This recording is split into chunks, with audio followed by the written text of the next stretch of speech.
gang violence and other kind of violence. Guess what? I could be at work, at school, in my car, and I can still get shot by the police. I can get shot anywhere. So it is what it is.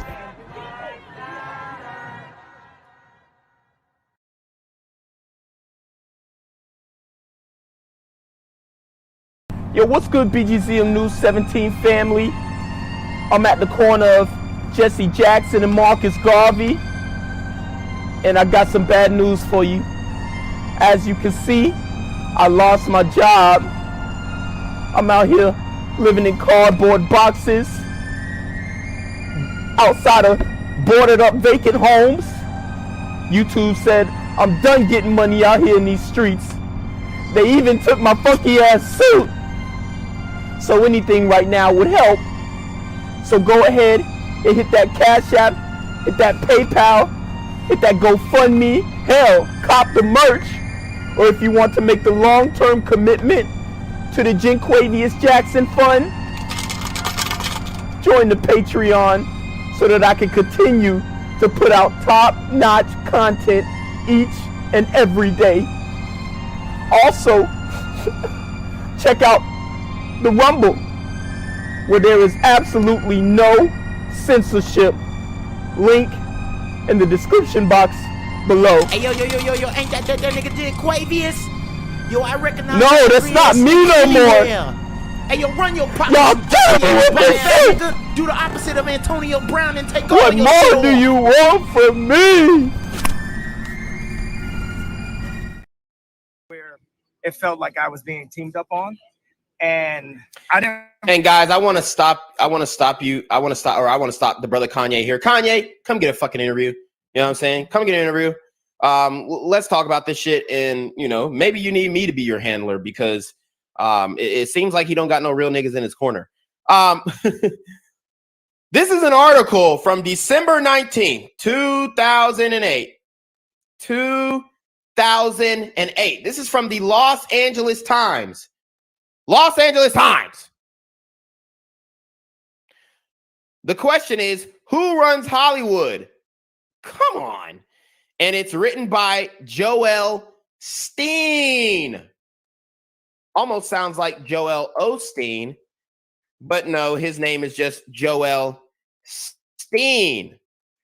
And he is a writer for the Los Angeles Times. Obviously, by the name, you can pretty much tell, what crew he's with. He's not set tripping at all. Wow. I mean, this is extremely interesting. Wow.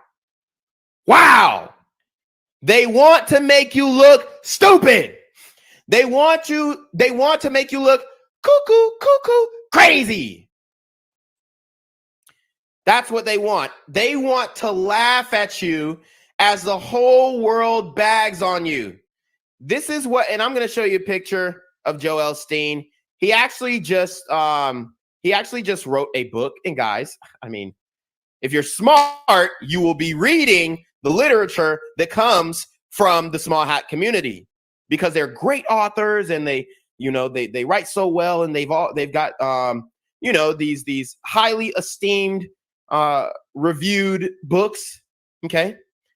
So if you're smart, which they don't think you are, if you're smart, you will go read his book.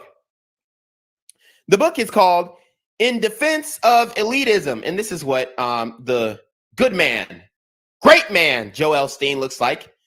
Writer for the New York, Los Angeles Times, a published author, New York Times best-selling author, all this kind of stuff. His book is In Defense of Elitism. Are you dumb? Are you stupid? Or are you dumb? That's what he's asking you. As a matter of fact, we can take it even further. We'll read the article. We'll read the goddamn article. This was a long time ago. Long time ago, guys. Are you stupid or are you dumb? Are you stupid or are you dumb? And I'm not saying there's anything wrong with the brother Stein, however we want to pronounce it. You know, he's an awesome guy. He's on Instagram eating fake tacos, and he's gallivanting with Star Wars at a Star Wars museum and going to football games or baseball games at the LA Dodgers, and living a grand old life on Instagram. So respect to Joel Stein. All right. But this is what you guys need to realize. Let's look at the cover of this book. I'm not making this shit up. This is on his website, thejoelstein.com. thejoelstein.com. They want you to look crazy. They want you to seem stupid. They want to laugh at you. When you're right, they tell you you're wrong. When you're right, they tell you you're left. In Defense of Elitism by Joel Stein. The cover is what appears to be a buck with a top hat, not necessarily a small hat, a bow tie. And it says, "Why I'm better than you, and you are better than someone who didn't buy this book." Okay? So there you have the superiority complex that is, I mean, essentially, I mean, you can't really say that it's not taught in a certain belief system that individuals, and I'm not saying there's anything wrong with that. Hey, shit, you know, you have black supremacists, you've got white supremacists, and then you've got small hat supremacists. The only thing is the small hat supremacists are really good at what they do. The white supremacists, you know, usually they're fucking country ass bumpkins or whatnot, right? Or liberals doing destructive things, but we really don't respect them. Then you have the Joel Steins of the world. Who runs Hollywood? December 19th, 2008, 12 a.m. Pacific time. I'm not making this shit up. You can't make this shit up. And they really had the nerve to question Kanye. This is why, Kanye, you need to come with me, bro. Come with me. Hail Mary. Come with me, Kanye. Because I'm gonna give you the shit that you need to be looking at. Let's read this article. Joel Stein. The title of the article: Who runs Hollywood? Come on. In a condescending way. You know that's exactly how they wanted you to read it. Who runs Hollywood? Like some dumb bitch from the background. Who really runs Hollywood? Bitch. Come on. That is the undertone. That's the undertone. That's the sarcastic, condescending mentality that is being used in this article, in this specific article. I'm not saying that's what every individual in this group has. But listen up. Who runs Hollywood? Bitch. Come on. I'm sorry. I like doing that. I have never been so upset by a poll in my life. This is coming from Joel Stein, who thinks he's better than you. And anybody who bought his book is better than everyone else. Only 22% of Americans now believe the movie and television industries are pretty much run by Jews. And I'm only saying the J word because this is what he wrote in his article. So I don't want to misquote him and say, hey, well, this article is fake news because you said small house instead of Jews. Down from nearly 50% in 1964.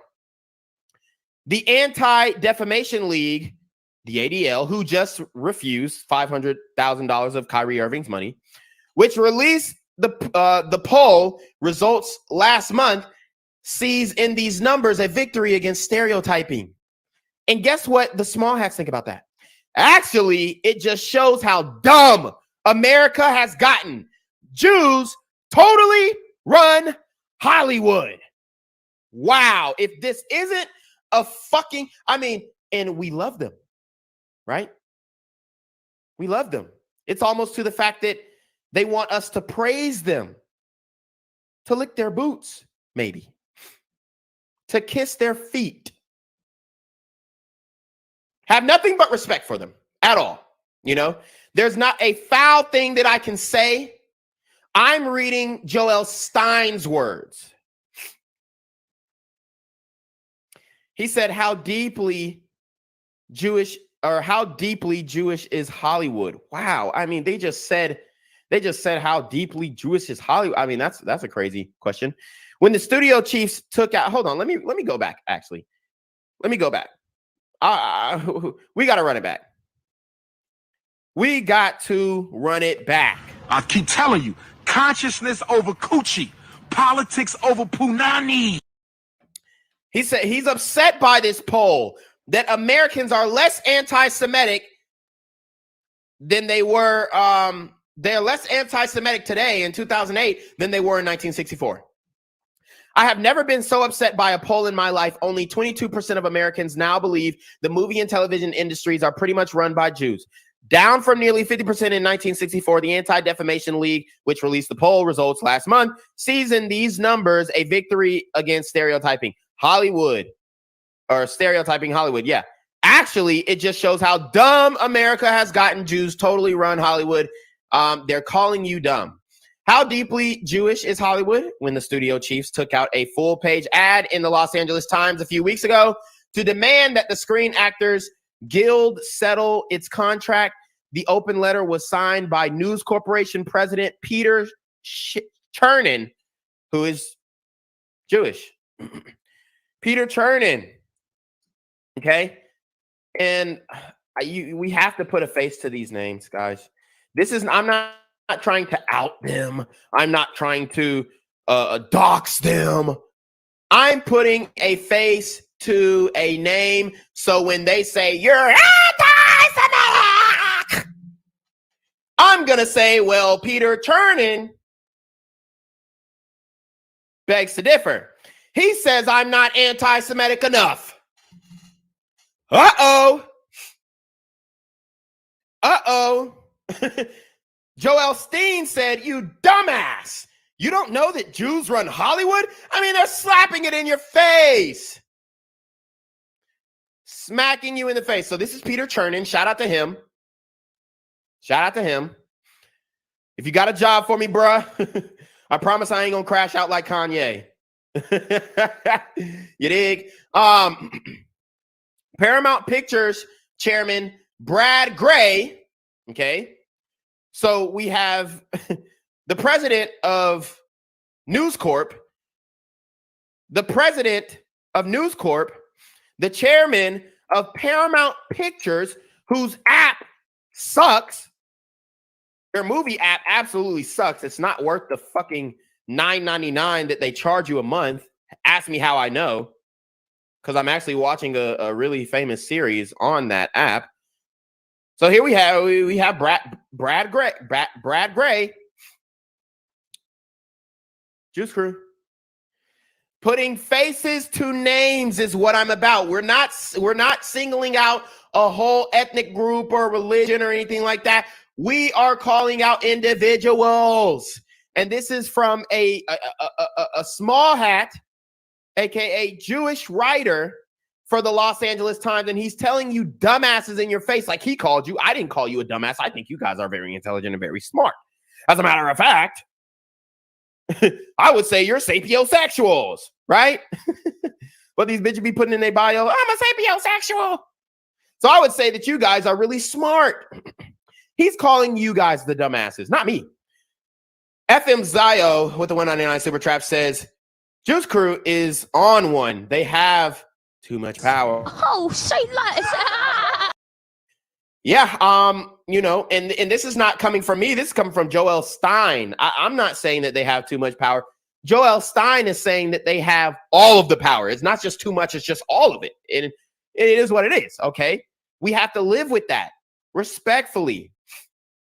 And I'm just doing this for historical purposes. This is not, and I have to keep saying it, I don't intend to incite hate speech. I don't intend to incite any radicalization on my channel. So if you with the bullshit, with the violent shit, get the fuck out. All right? So that's my disclaimer. Nobody do nothing to nobody. Since you got to say that. Or otherwise it's hate speech.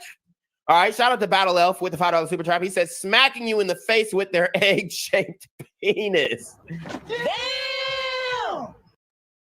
Yeah, and I mean, ask Ice Cube. Ask Ice Cube who owns the rights to next Friday. Ask Ice Cube who owns the rights to next Friday. They said, nigga, you ain't putting no movie out unless we say so, bitch, nigga. Right or wrong? He said it right there in the Drink Champs interview, but they didn't take that one down. I wonder why. If you wish upon a star, looking ass niggas, y'all are begging. Begging. And you know what? I don't blame you. I don't blame you. Give me a piece of that pie, my nigga, because we starving out here. Shout out, so the rest of the article, Walt Disney co-chief executive Robert Iger. So this is the co-chief executive. I mean, there's too many to name. I'm not going to go. Y'all get the point. Y'all get the point. But let me tell you what, all of these small hat individuals, none of them are going to be black. None of them are going to be Ethiopian. None of them are going to be Arab. I mean, isn't that interesting that we just defined what Semitic people were, and none of these individuals look Semitic? Respectfully. Sony Pictures chairman Michael Linton is, surprise, a Dutch Jew. Okay. As we saw that Soros was a Hungarian Jew. So there are different Jews from each country, for sure. There are Ethiopian Jews as well, but which we don't ever talk about. Warner Bros. Chairman Barry Meyer, Jewish. CBS Corp. Chief Executive Leslie Moons, so Jewish, his great uncle was the first prime minister of Israel. And I'm not making this up. This is not a joke. This is not my words. This is Joel's words. Oh, Lord, have mercy. We going down a loophole today, and I don't know if I'm going to regret it. Jesus, this might have to go on Patreon. Okay, Warner Brothers chairman Barry Meyer. Okay, so we read that. So you have CBS Corp. Chief Executive Leslie Moons. He's so Jewish that his great uncle was the first prime minister of Israel. Isn't that insane? And how was Israel formed? Let me know, guys. Let me know. MGM chairman Harry Sloan, Jewish. NBC Universal Chief Executive Jeff Zucker, mega Jewish. I'm not saying this. And I didn't know there was levels to this Jewish shit. How can somebody be more Jew than the other? Respectfully, with all... Guess what? I could be at work, at school, in my car, I can still get shot by the police. I can get shot anywhere. So it is what it is.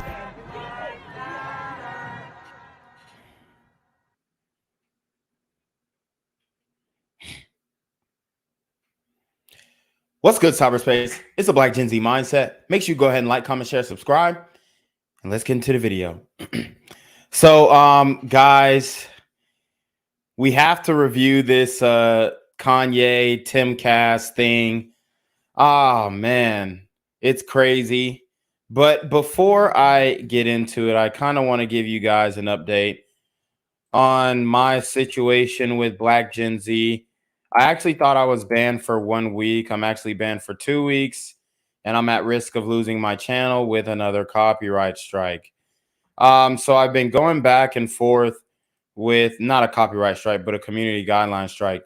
I've been going back and forth with YouTube, I guess a YouTube representative or whatnot, who is pretty much in charge of my channel and monitoring it, if you will. And there are a lot of inconsistencies going on with this YouTube shit. Um, let's see.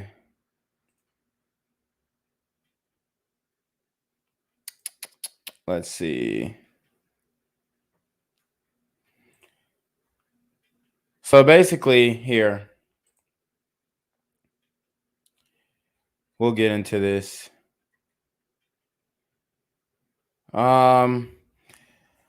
So I sent them a video that I had posted on YouTube on my backup channel that basically it got a warning. It received a community guideline warning. I appealed it. I sent this 750 worded, you know, couple paragraphs or whatnot, and refuted the warning or whatever they were giving me. And they said, oh, well, we made a mistake. You know, your appeal is granted. Mind you, this is the same exact video that I got demonetized for, or where I got my second community guideline strike for. This is the same exact video. Okay. So I was gonna share the emails, but it's just like too much personal information. But I'm going back and forth with the YouTube execs about Black Gen Z, guys. I'm trying to keep the channel up, but we'll see. We'll see. I couldn't post for 2 weeks. There's no monetization on the channel, no super traps, anything like that. So hit the PayPal, hit the Cash App. I definitely want to figure out how to get the PayPals and the Cash App integrated to like the StreamYard joint, so that y'all could, you know, still see the messages that are coming through. But I don't know. We'll figure it out later. But I did want to talk about Sneako. I wanted to talk about Kanye going on Timcast. Okay, so this is my thing. I've already been very critical of the way that Kanye is doing his press run in the media. He's not doing a very good job, and let me tell you why. Because he's literally spazzing out like a little kid, like a childish kid, and not having the conversation. And then I think he's going into a lot of these conversations with no type of precedent. The thing is, when you're going to talk about something like the quote unquote small hat conspiracy, and I'm saying quote unquote, okay, using it loosely with a grain of salt, obviously for YouTube purposes, but you got to have some names, and he was dropping names. You know, he dropped Harley Pasternak, which we're going to do a longer breakdown on Harley Pasternak. Obviously, he actually has ties to some type of Canadian military psyop situation. But, you know, Kanye's definitely onto something. He's hovering above the target, but he really doesn't understand the root of the issue. And I think that that's his main issue. And then a lot of times he's not willing to have the conversation, as you can see on Timcast, where if you disagree with him, then it's a problem. Kanye, you have to present the facts. You're going to have to talk to people like you're on a third grade, or they're on a third grade level, and they have no idea what you're talking about. Otherwise, they won't get it. So, like, for instance, the video that just premiered that I showed you guys earlier from my previous live, the most exclusive religion on earth. All right. And that video, let's see, that is a YouTube video that I posted that we went live on about a couple of weeks ago before I was demonetized. And the video was called "The Most Exclusive Religion on Earth. Why don't white Jews accept black Jews into their religion?" Okay. It's got 1K views so far on Black Gen Z Mindset. And I basically broke down the relationship between you know, the Hebrew Israelites and all that kind of stuff. And then I kind of gave validity to what Kanye was saying, because he was talking about the small hat situation and how they were pretty much controlling the narrative when it comes to the media. So what we're going to do now is we are going to break down this Sneako video, because he met Kanye and whatnot, and you know, obviously he's been rocking with Nick Fuentes, but he met Kanye, and he's doing. I ain't gonna lie, he's doing some major dick riding. He's doing some major dick riding, and I don't think that Kanye is well versed in this conversation, because if he wasn't, then he wouldn't have had to grab, or if he was, he wouldn't have had to grab Nick Fuentes. Okay. So this is what you guys have to understand. Kanye, he has a feeling, but he doesn't really have any facts. Okay. Except that little Excel sheet where he has the quote unquote red media.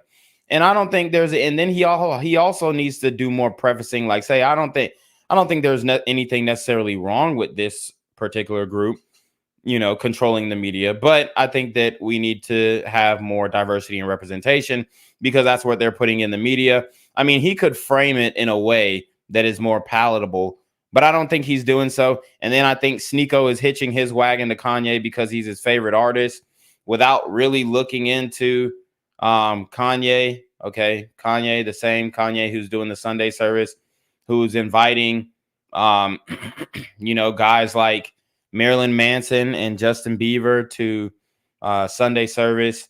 It's just not a good look.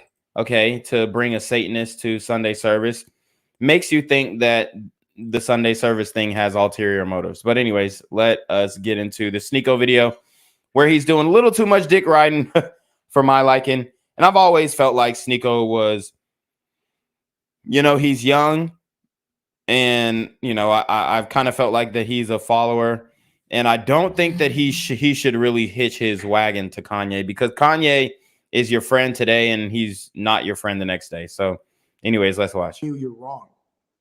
Even if everyone is trying to ruin your reputation, if you know your intentions are good, God will reward you. And in a way, if you've been watching me for a long time, you know that I'm not being melodramatic. Meeting Ye is everything. Now I have this opportunity and I'm going to take it. And I know that it's my life's purpose, that this is the reason that I'm here.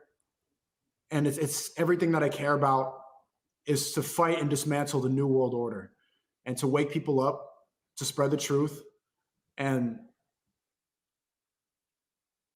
okay, so he says to fight and dismantle the New World Order. Look, bro, I know he's young. I know he's got these aspirations, bro. You can for sure talk shit, you know, present media and whatnot. I'm gonna tell you right now,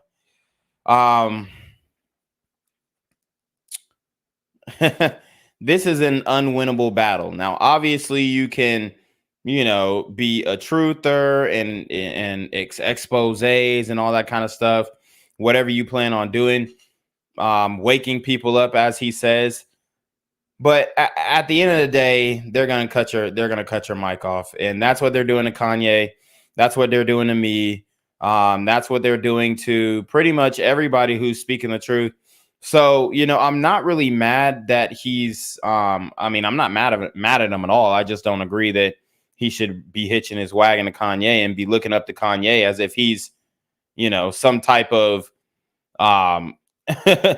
you know, some type of God, some guy who's like really well versed in any specific field besides making beats and saying some bullshit on the track, you know. But I do love Kanye's music and all this kind of stuff, but I'm not trying to say all his shit is bullshit, but a lot of it is bullshit.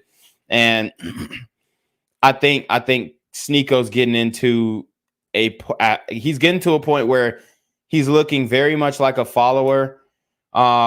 And I think he needs to kind of be taking a leadership role in this situation if he's going to involve himself in Kanye, with Kanye. Like, he needs to be a guy who's going to be able to calm Kanye down and tell him, no, you're wrong, bro. You're wrong for walking out of Tim Pool. You're wrong. But what is he doing? He's doubling down. Oh, Tim Pool, da da da da. And look, I know guys don't like Tim Pool for some reason. I don't agree with him on everything. But the thing that makes me, you know, feel that Tim Pool is definitely legit is he got Luke Radowski of We Are Change on his channel. And that dude I know for 100% is legit. But yeah, Sneako is doing way too much dick riding for my liking. Let's see what y'all talking about. Cyrus Sherry says, I feel sorry for Sneako. Nick Fuentes may be the final nail in Sneako coffin. Nick is despicable to most conservatives. Yeah, I haven't been too crazy in the Nick Fuentes rabbit hole, but I've seen some clips, and he does a little extra. Jay Lou says, it's pretty obvious Kanye is truly in a genuine bipolar, manic depressive cycle. I'm sure the divorce thing is part of this. And in my opinion, the doctors of the world knew just exactly how to push Kanye over the edge. Nah, I 100% agree, bro. I 100% agree. Oh, shout out to my guy, Minister Jap. He says, what's good, family? Keep pushing. Yes, sir. Got to keep pushing. Even though the social media oligarchs are definitely coming out with a foot on niggas' necks. Hot Black Desiato says, Nick comes off as an ass too often for my taste. Yeah, like he definitely comes with that condescending vibe. He definitely comes with that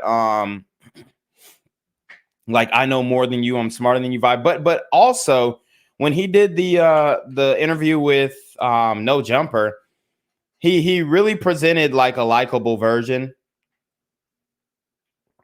Now I know on his own show he cuts up and whatnot, and I haven't watched enough to really give my like final take on him. But I have seen the clips that I've seen were like pretty funny and outlandish. But at the same time, you know, some things he could have definitely worded better, I guess, to make it not seem like he was as quote unquote racist as they say that he is. I don't really think that he's racist. I think that he's like one of those guys who has the facts and is going to rub it in your face type of dude. Which, you know, we kind of do over here as well. But then we also engage in healthy dialogue and conversation, which I think that he does too when he's debating. On his own show, though, he does cut up, which is fine. I don't know what he got banned for initially. It is what it is. It is what it is. And then I think there was another thing. I mean, we've done a podcast on the Nick Fuentes situation already, where he basically said if the white, well, he didn't say it, but they basically caught him in a verbal trap. I can't really go back and remember exactly everything that happened, but I know he was caught up in a few scandals and got entrapped into a couple scandals where he, you know, said some shit that pretty much got him canceled. But when it comes to Sneako, like I said, I like him. I really don't like the fact that he's hitching his wagon to Kanye, because bro, Kanye is, I can see you like being homies with the nigga and all that shit, but that nigga is spiraling, bro. And I don't know if he thinks he's gonna get a music career from Kanye, but Kanye has no pull no more. Like, nobody's answering Kanye's phone call. You see what I'm saying? Nobody's answering Kanye's phone call. Guys, we're streaming on Rumble. We're streaming on Rumble. We're streaming on Facebook, Twitter, Twitch, all that good shit. Jay Lou says Tim Pool is a millennial and serves a useful purpose to reach that demographic who otherwise might just be stuck in Bernie Sandersville.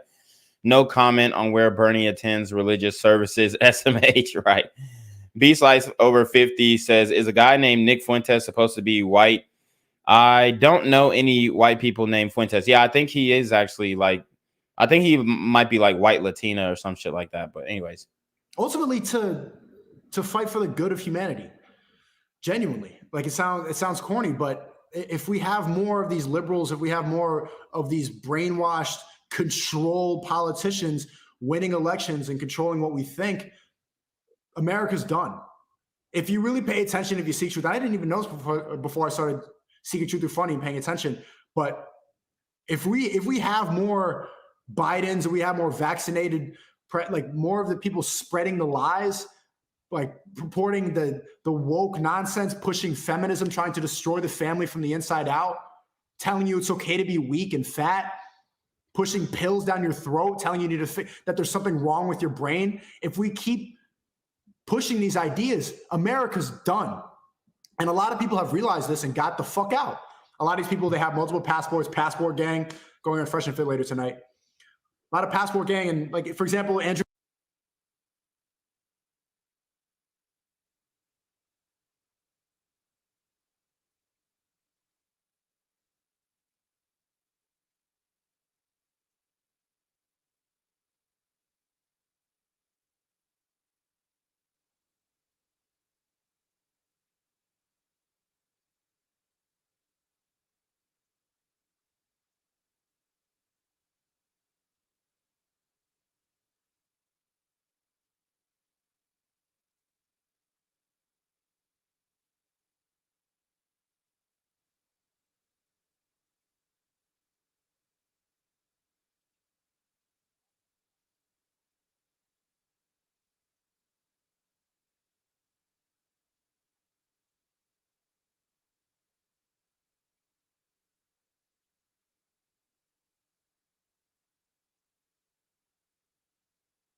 Oh, damn, my bad. I was muted. Thanks, guys. I was muted. But anyways, what I was saying is when it comes to Sneako,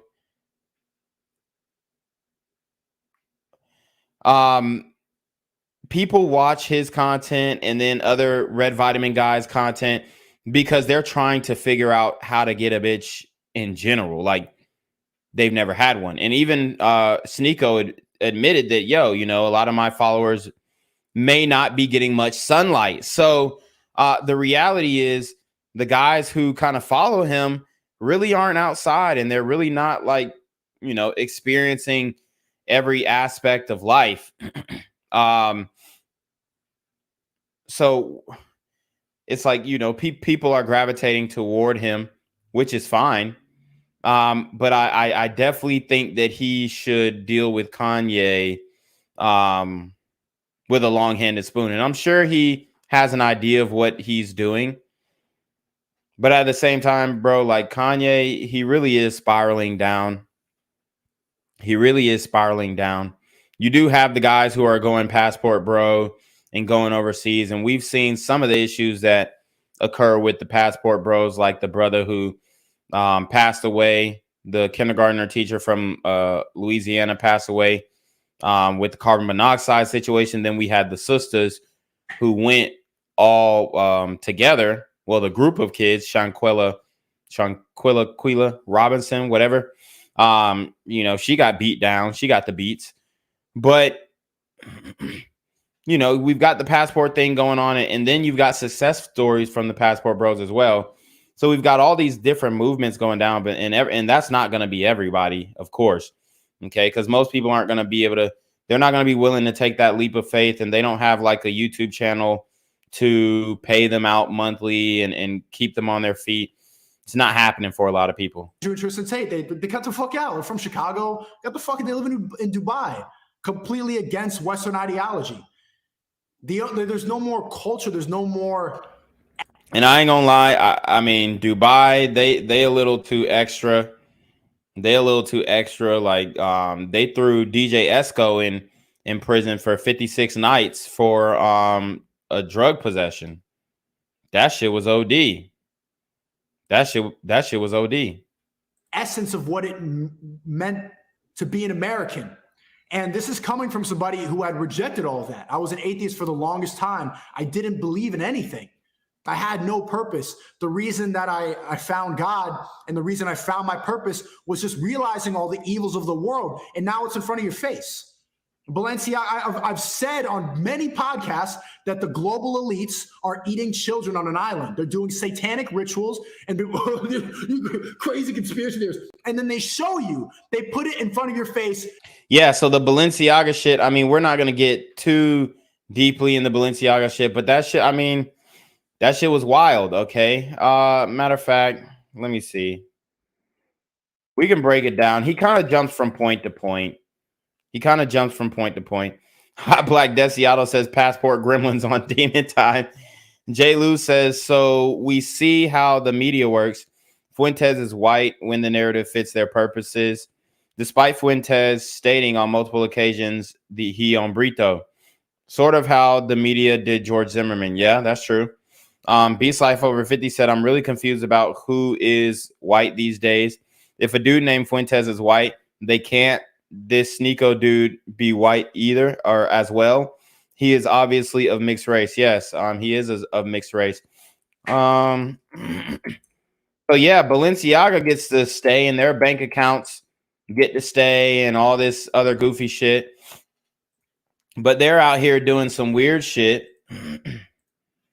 They're out here doing weird shit like having a kid holding a teddy bear that's dressed in BDSM. And if you guys don't know where BDSM, I think it is bondage, domination. Is it submission, bondage, domination, submission, and I want to say masochism. Let me see.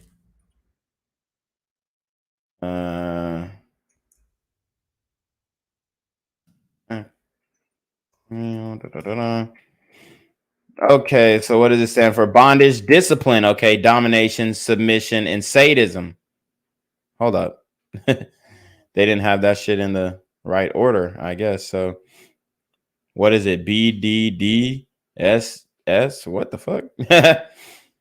So yeah, I guess, I mean, something like that. I mean, it's some weird sexual shit that kids shouldn't be exposed to. Then you have, this picture where he's holding the doll again. You see the dragons. There's like dragons on the wall. I'm just trying to notice what I can see here. I don't know what this cup has on it, but obviously these are chains. You got sunglasses in here. And then they have like the Supreme Court case or whatnot that everybody's talking about. Yeah, so they got that Supreme Court case there. And it says the brand Balenciaga just did a interesting photo shoot for their new products recently, which included a very purposely poor hidden court document about virtual child adult content. Well, I guess you couldn't call kid adult content but explicit child digital media. So they said if Balenciaga did something that offended the LGBT community, every celebrity would have cut ties instantly. They promoted kid adult digital media, and nearly every celebrity is silent. Really makes you think, huh? Yeah. So yeah, it's definitely some weird shit. Hey, photographers, when Balenciaga hires you to shoot their new lookbook and you show up to find a toddler laid across a sofa with wine glass and bondage gear arranged around them, you walk away, period. So yeah, for sure. A lot of mistakes were made. Balenciaga is not being canceled. Balenciaga severed their ties with Kanye due to a tweet, yet they expect us to just accept their apology after they get caught up sexualizing children. They're not apologizing because they're sorry. They're apologizing because they got caught. Yeah, they are. And there's also like a thing where Balenciaga basically is suing, I don't know, the marketers or whatnot. I think Andrew Tate is going to speak on it. Hold on, let's see what he says. Unfortunately, I do not have the old tweet, as I've lived many different incarnations upon the planet, especially on social media platforms. But a few years ago, I made a tweet in which I was particularly abrasive and insulting towards the new fashion trend, which were those infantile, oversized, hidden, height-increasing shoes. Those large shoes with a huge sole. I remember seeing them, and I was instantly enraged, as any red-blooded male should have been. And I wasn't sure exactly what it was. I don't know if it was the idea that short men were trying to act large, and as a man of naturally large stature, I was insulted that inferior specimens of the human race were trying to pretend they were my equal. I wasn't sure if it was just for the fact that the shoes looked infantile and childish. I think it was every single time I went shopping, I could no longer buy a nice pair of trainers or sneakers from any of the reputable brands because they'd all been oversized Lego brick garbage.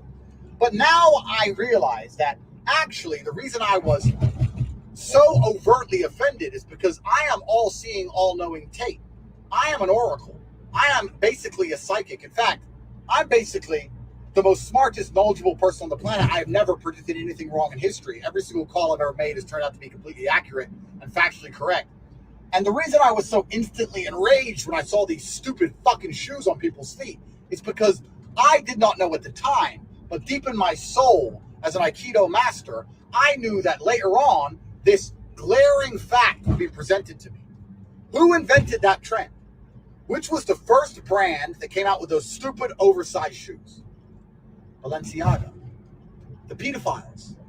They're pedophile shoes. Now it all makes sense. When I first saw them, I was so pissed off. And I was Yeah.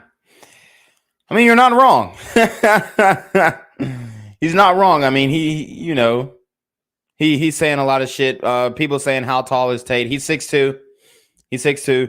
I mean, he's not wrong. pissed off at any man I saw wearing them. I didn't really know why. But now I know why, because they were invented by fucking pedophiles. So just like we will ostracize and criticize any single person you see walk into a Balenciaga store, I would actually like to expand that out across the entire fashion trend of these stupid overlarge shoes that people are wearing. These men walking around with these massive fucking shoes on. It's immature and it's pathetic. It was invented by pedophiles. It means by wearing them, you support pedophilia. You're basically a fucking pedophile yourself. They are now pedophile shoes. Whenever I see a man... Yeah, I had to trash my Balenciaga shit. The Balenciaga hats. And then, as you can see, all the celebrities who rock with Balenciaga. Hold on. Beyonce and Jay-Z, obviously. Ellen DeGeneres, Madonna, Rihanna, Adele, Doja Cat, of course, Brad Pitt, Miley Cyrus. And this is not to say that they are involving themselves in the activities that Balenciaga just revealed themselves for involving themselves into, but it does make a statement if they continue to do business with Balenciaga further. Okay? Because I ain't gonna lie, I got a Balenciaga hat and I think I got a Balenciaga hoodie. And yeah, but obviously, you know, mine ain't real. I don't buy real designer. All my shit fake. I'm not finna buy no real fucking $200 fucking t-shirt. You can forget it. I'm getting that shit off goddamn you know, Alibaba or some shit. Let's see. So yeah, that's pretty much it on the Balenciaga shit. I mean, we could go a little deeper into it, but that's not the podcast for this time. Yes, we are eating kids. We are doing satanic sacrificial rituals. Look at us doing it. Look. And then we go, whoa. That's what brought me to God, was seeing how people like Ye, people like Fuentes, and people like me are getting more canceled than fucking Jeffrey Epstein. Yeah, and that is true. Niggas is getting more canceled than Jeffrey Epstein. I mean, but Jeffrey Epstein, he did get canceled. Right? In the deepest way. Okay? In the deepest way. So let's keep going. And so now I have to take this opportunity. So Sway. Let me get some W's, not only for child Sneako. Thank you for the 5 scoop sesh. Because on one hand, I accomplished my dream. I've been working. That's why I haven't been streaming for the past week. I've been working very close, and just meeting him was just like childhood dream. Done. You did it. But now I have the opportunity of a lifetime to really try to do what I know and what I think is right. Use the platform that I have, use the knowledge that I have, the connections, the information, and seeking truth through funny, and try to do the last. Thank you for the 20, Bryson Gray. God first, he said. Try to do what I think is right. I don't want to sound all self-righteous, but it's just, it feels, I found my calling. I found my calling. So he met Kanye and he found his calling. I mean, that's what, you know how they say never meet your idols. Look, I think that Sneako is making a big mistake if he thinks he's going to hitch his wagon onto Kanye and it's going to bring him a lot of success. You know, Kanye has definitely made people successful, but he's also fucking ruined people, okay? And you know, he's just like he says that the small hats have done business in bad faith with him. He's done business in bad faith with people as well throughout his career. It's a known thing. So, hey, just be careful, Sneako. I would fall back a little bit, you know, embrace the fact that you got a picture with him on IG, you know, ride that till the wheels fall off. But you see, you know, even Candace Owens stepping back, a lot of people stepping back from Kanye because, you know, he's saying a whole bunch of shit, but he's saying some good shit, but then he's also saying some bad shit. And he can't recognize when he says some bad shit. And nobody's telling him that he's full of shit. don't be mad at me. I'm going to still be streaming, but less. I want to start honing into my creative skills because a lot of you, if you see my main channel before they deleted it, you know that I consider myself an artist and I have a lot of talent that I can use, and not just to be mindless entertainment, you know, on the trending page, eating chocolate or jumping into a pool of nails and giving $1 million to a pizza guy. Like, yeah, that's entertaining, but it was always frustrating working with these people and doing it because it's like, this is meaningless. This is making people dumber. Everything on YouTube is just meant to dumb you down. There's nothing uplifting about it. Comedy, the best comedy is always something that you learn something from. In my opinion, is philosophical. And I want to do that. I want to do that. So I'm going to try, and I'm going to do what God wants me to do.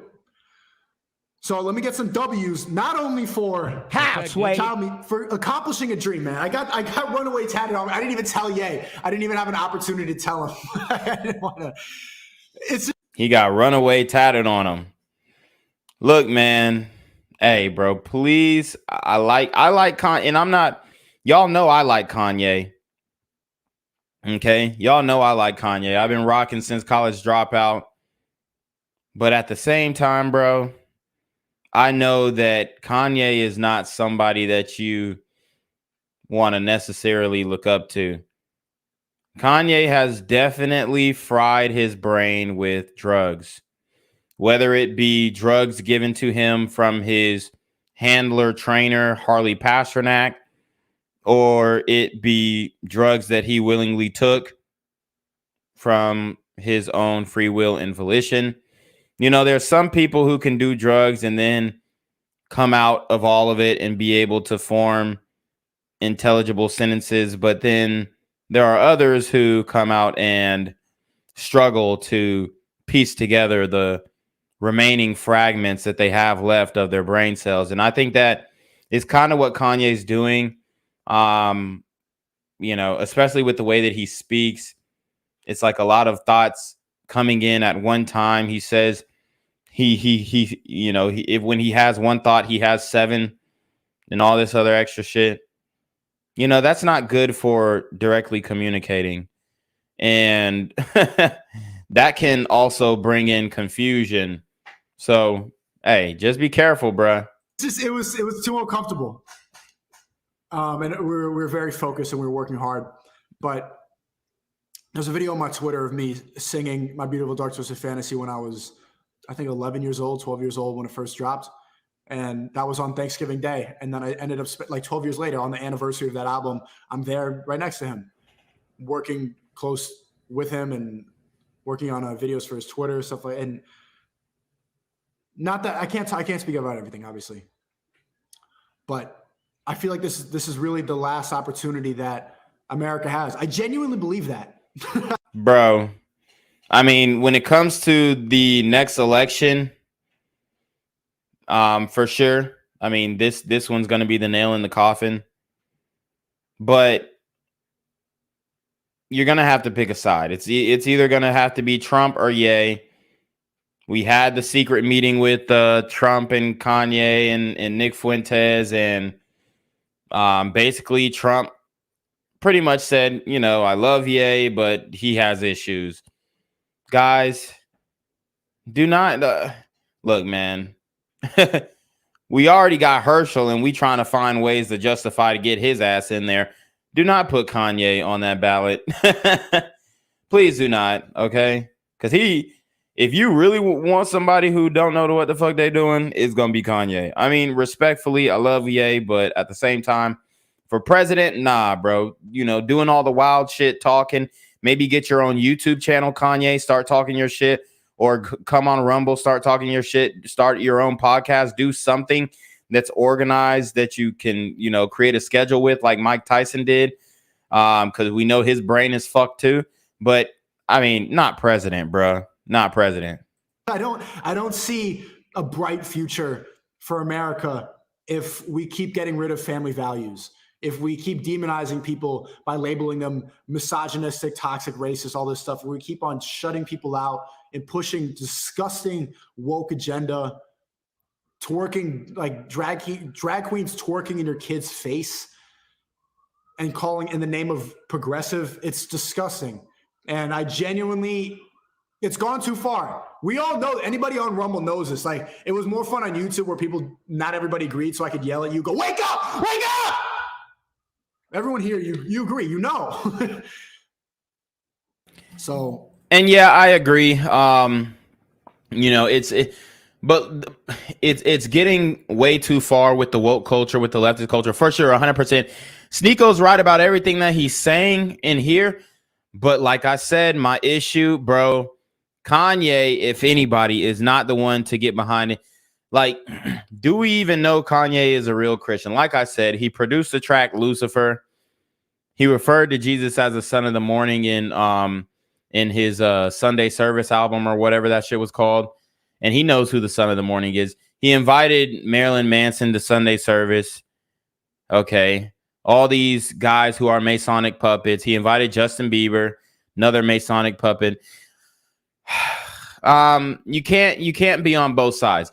I was just watching a interview with Marvin Sapp, and he's a gospel singer.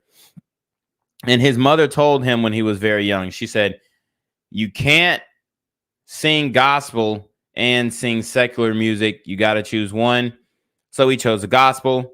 Never sang an R&B song. Never sang, any of that other shit. Okay. And that's what I'm trying to get Sneako to understand. Kanye has some damn issues. Okay. That doesn't mean you cancel him, you disregard him. But like I said, if you go into your relationship with Kanye from a follower mentality, like whatever Kanye says, I'm a stand behind it, then you're bugging. You're making a big mistake. Kanye needs somebody to tell him that he needs to shut the fuck up sometimes and listen. Kanye needs somebody to tell him no. Kanye needs somebody to say, look, dog, if you want to do this, this is how you need to go about doing it. You can do it your own way, but I'm a I told you so ass nigga. So don't get mad when I say I told you so. So if you're not going to be that for Kanye, then you probably just need to get out of his way. Because if you're going to be on some follower shit, if you're going to be on some dick riding shit, and you're not going to really say, yo, yeah, I fuck with I fuck with you, bro, but when you did this, that was the wrong way to approach it. Then I don't think you need to be, involving yourself with Kanye. If you're not going to be one of these guys who going to actually tell him no, if you're going to be a yes man, then you don't need to involve yourself with Kanye. I'm saying that right now. I know he's been through a lot, and for sure, we're on Kanye's side when it comes to the bank account shit, when it comes to the free speech shit, all that, okay? But at the same time, when it comes to this Christianity shit, I don't really think Kanye, and this is from my own personal opinion, I don't think Kanye is a true, I really don't think that he's like a true Christian. And I'm not saying that I'm the best Christian or anything like that.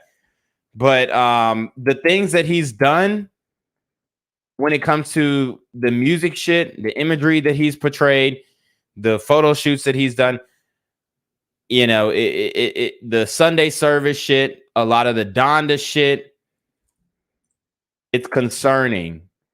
It is concerning. Okay. Let's see. Let me see, because there's some pictures and videos that I kind of want you guys to watch. I mean, even when it comes to the Yeezus shit, and I like the Yeezus album, but it was blasphemous. I ain't gonna cap. The nigga was saying he was a god. And I could see he could say, oh, you know, I'm the god of music or some shit, but this nigga said, I am a god.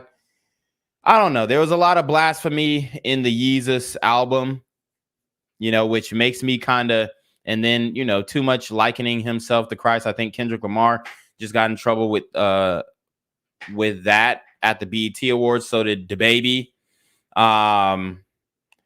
But let's keep listening to Sneako. I'm happy for myself. I am.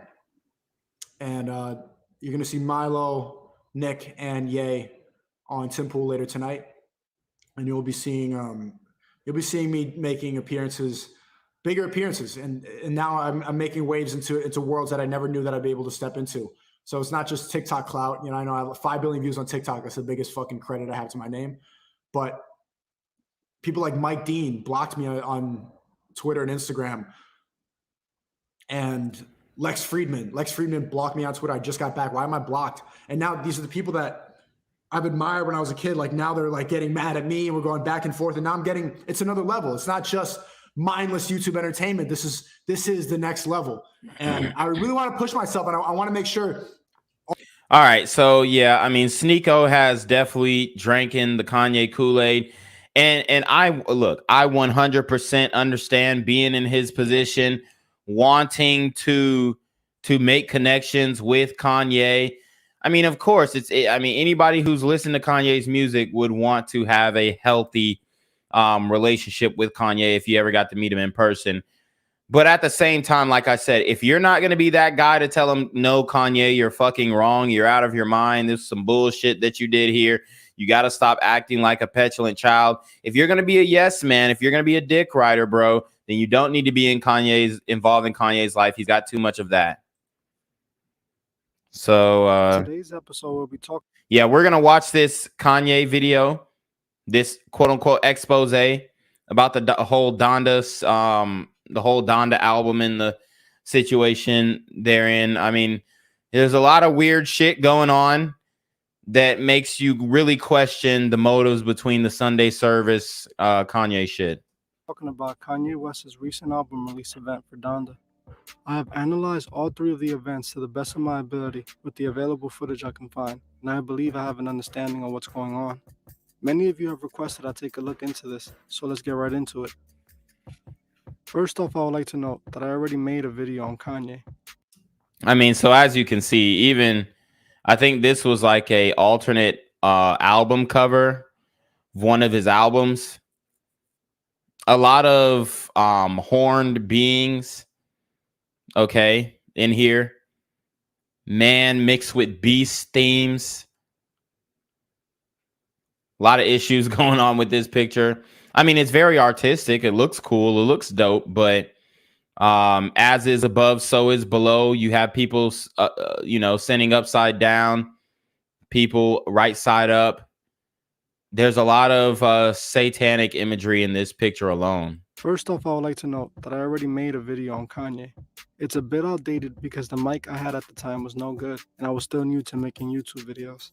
However, I am working on an updated version, and I will be releasing it soon. In that video, I explained that Kanye was using his fans' religious belief to manipulate them. Kanye essentially started his own church, the Church of Kanye, where he's the God. Since the beginning of his career, he's always wanted to be worshipped, calling himself a god, even naming himself Jesus.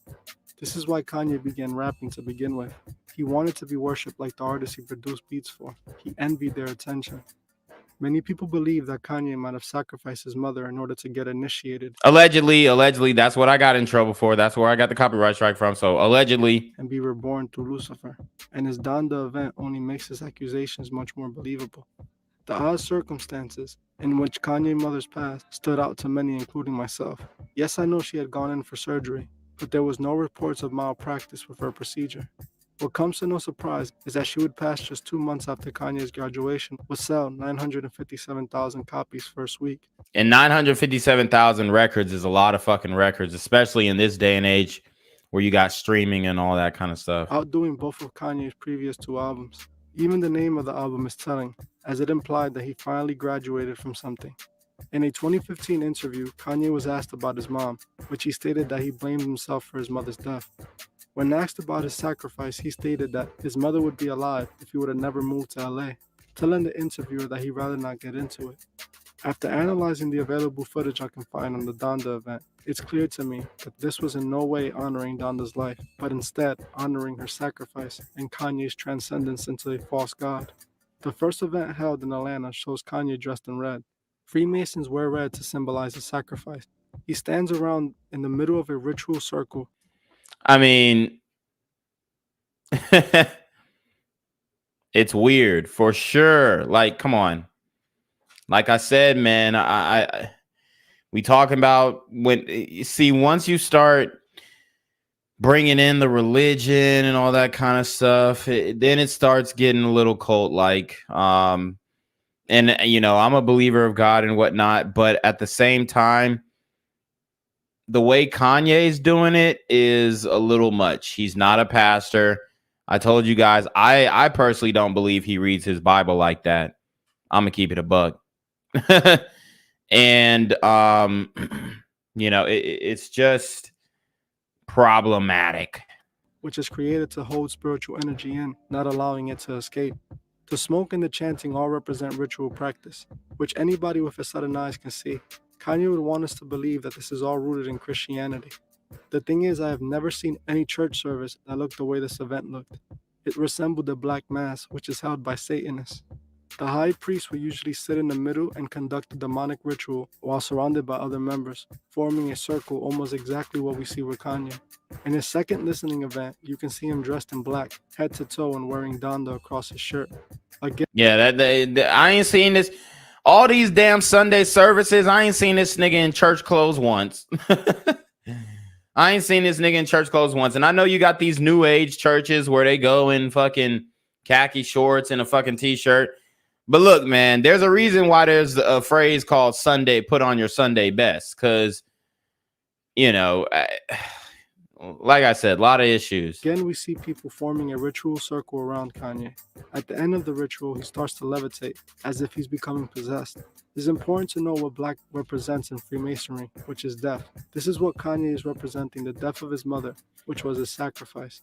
In the final listening event, he starts with a replica of his childhood home, and it appears to be burning from the inside. You can see what seems to be flames lighting up the lower windows, as smoke could be seen rising. This home is supposed to represent Kanye's death and rebirth. Again, a group of men surround Kanye in a ritual circle. In the circle again. I mean, guys, this don't look like church. It don't look like church. It don't look like no damn Sunday service. Closer to the end of the event, he is set on fire from the inside of his house. Then Kanye is walking out in flames to represent the phoenix, the rise from the flames, signifying Kanye's rebirth as a false god. When they put Kanye's flames out, a woman dressed in white, which appears to be Kim, walks towards him. Essentially, she represents his offering. If I were to summarize Kanye's odd behavior, it's nothing more than just an open satanic ritual for the masses. Many believe that Kanye sacrificed his mother, and looking at this, I can't really argue with them. This to me clearly represents, in ritual form, what he did to make it. From the red representing sacrifice, to black representing death, and lastly, the fire representing his rebirth. These rituals have been done for years at award shows for the world to watch. Kanye sold his soul years ago and has been serving Lucifer proudly. Yeah, I mean, he said that. He said, I sold my soul to the devil. That's a crappy deal. At least it came with a few toys like a Happy Meal. I remember he said that shit on stage. I mean, if you sell your soul to the devil, you really can't get that shit back. You can't get that shit back. You took the oath. He took the oath. He confused many people with his Jesus is King album, but even in that album, he had the song Christ-like, where he repeatedly confessed his life isn't Christ-like. Kanye wants to be a god. Yeah, and in the Jesus is King album, he also said something to the effect of Jesus is the morning sun. He's the morning light, which he knows who the morning sun is, or the son of the morning. That's actually Lucifer. A lot of issues. He has finally achieved it, convincing people that he is spreading the word of the gospel, a true wolf in sheep's clothing. People like Kanye are willing to do anything to be a god. Just like Lucifer, they want to be worshipped, stealing God's praise for themselves. God should be the only being to be praised, as he is the creator, and all of it is his creation. Kanye, just like Lucifer, wanted that praise for themselves. Donda was Kanye's ticket into the music industry, his way into being able to achieve his dreams of being a god. As much as it might have hurt him, he was willing to do what he felt was needed, which was a sacrifice. Kanye himself admitted he sold his soul to the devil. He proved himself to them the moment he was willing to make Donda his sacrifice. Kanye, like all of the artists that make it to the level he is on, must make a sacrifice. It must be initiated with blood. Many people are quickly being able to tell that Kanye is deceiving them. People can clearly see the agenda being pushed. Most of these celebrities are Satanists and are being used to guide the youth into their own damnation. It's clear to see what side Kanye is on. The same side Marilyn Manson is on, who you can see next to Kanye at the event. Manson has made an entire career of openly worshiping Lucifer and spreading his demonic agenda. Yeah, and Marilyn Manson, he used to eat Bible pages straight out the, like, he used to eat pages straight out the Bible. And here you see Kanye standing next to the nigga. Like, how the fuck does that make sense? How the fuck does that make sense? The same side Marilyn Manson is on, who you can see next to Kanye at the event. Manson has made an entire career of openly worshiping Lucifer and spreading his demonic agenda. It is no coincidence that a man like Manson would attend such a demonic event. Kanye chose Lucifer a long time ago. People have been deceived by Kanye since the beginning of his career. One of his biggest songs early on was Jesus Walks, and many people took this song as him praising God. I always heard it as him giving his farewell to God and turning his back on him. His entire purpose is to lead the masses astray. As we listen to our favorite artists, we must remember what they stand for and what agenda they represent. They want our souls, and they will not stop until they have them. We must not allow the music we listen to manipulate us. They want us to buy into their Masonic lifestyle and guide us on a destructive path. We must help those who can't see the truth, find the truth. Thank you for watching. All right, guys. So, I mean, that was just a little background on the Donda shit. I think there's like a video this guy made about the Sunday service shit. There's a lot of people who made videos about Sunday service and shit. Okay, we got this brother right here. He's let me see. He's pretty good too. You know, he doesn't do too crazy. Well, I mean, you know, he does a little research, whatnot, but he got the facts too. He's pretty entertaining. What's good, y'all? Welcome back to another taking a Sunday service, and I was saved, and you know, he's a new devout Christian and stuff like that. But a lot of people in the comment section were saying that Kanye West is a part of this entire thing too, this demonic agenda as well. Yeah. And honestly, I looked at these comments and I said to myself, nah, this man literally has been telling us that he's trying to dedicate his life to God. But then I realized one thing. Every single religion, including Satanism, has a God. You have Hindu, Buddha, you have Christianity, you have Catholicism, you even have smaller sections of different religions that worship different saints and prophets. Every single religion has their own God, including Satanism, bro. Now, we reacted to a video on our Patreon, and there was literally an entire occultic Satanist group doing rituals and all type of crazy shit. All types of crazy shit. And they were using words as if they were interchangeable. They were over here saying, oh yeah, we have to save our brother from whatever, whatever. Meanwhile, it's an entire demonic ritual. There's blood rituals and shit. We have to go to mass. Meanwhile, it's an occultic gathering. They're using these words. All right, let's fast forward. on YouTube. This video right here, shit up. Manson, a very, very well-known Satanist, and we're gonna be talking about him today too, just so you guys don't think I'm making this shit up. Y'all just think I'll be here service. All right. Here torturing the people in this. Kanye West brought back his Sunday service on Halloween, but the choir concert was not without controversy.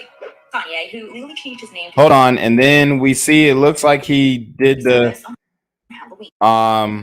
eyebrow shaving ritual as well, which the Egyptians used to do when their cats died.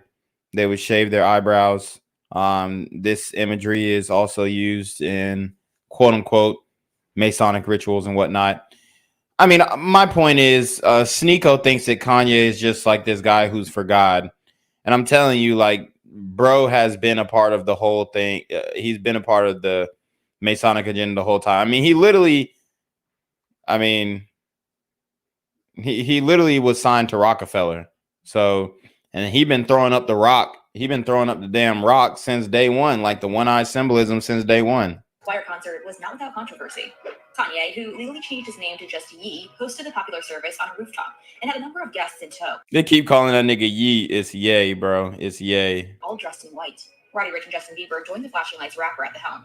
Roddy Ricch and Justin Bieber. I mean, think these guys are Christian? Sure. Justin gave a blessing and performed during the event. God, thank you for your people. We got Marilyn Manson right here, bro. A very well-known Satanist, bro. Thank you for your people. He's praying with Justin Bieber and Marilyn Manson. Blasphemy. Thank you that you leave the 99 for the one. Thank you that you never leave us or forsake us. Thank you that we can never be more loved than we are right now in this moment. He and the choir sang a number of songs off his new album, Donda, which was released earlier this year, including Hurricane. I want y'all to pay attention to this right here. All of my Patreon subscribers, you already know where I'm going with this, okay? This image right here is an exact portrayal of what I saw in the satanic rituals that were going on in that occultic group, all right? Yeah. Literally over here doing different type of blood rituals and cutting this and cutting that and letting it bleed and drain. Meanwhile, everybody who was a part of that service, they were all wearing gowns and hooded. Now, mind you, in this, they're all white gowns and being hooded. In the Satan group, they're all red gowns and being hooded. But I find it very, very interesting. You don't go to church and you're hooded. It's like you're trying to hide your identity. You know what I mean? Like, yeah. Yeah. So, Sneako, I mean, beware of Kanye. It says Marilyn Manson at Kanye West, aka Ye Sunday service doesn't sit right with me. Exactly. How could it? How could it?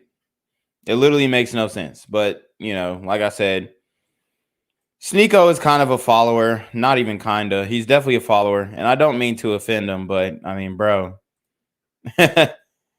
Kanye, you don't want to hit your wagon to Kanye. I definitely understand riding the clout wave for sure. But that nigga Sneako was talking about, oh, I'm going to slow down on streaming. I want to do this. I want to do that.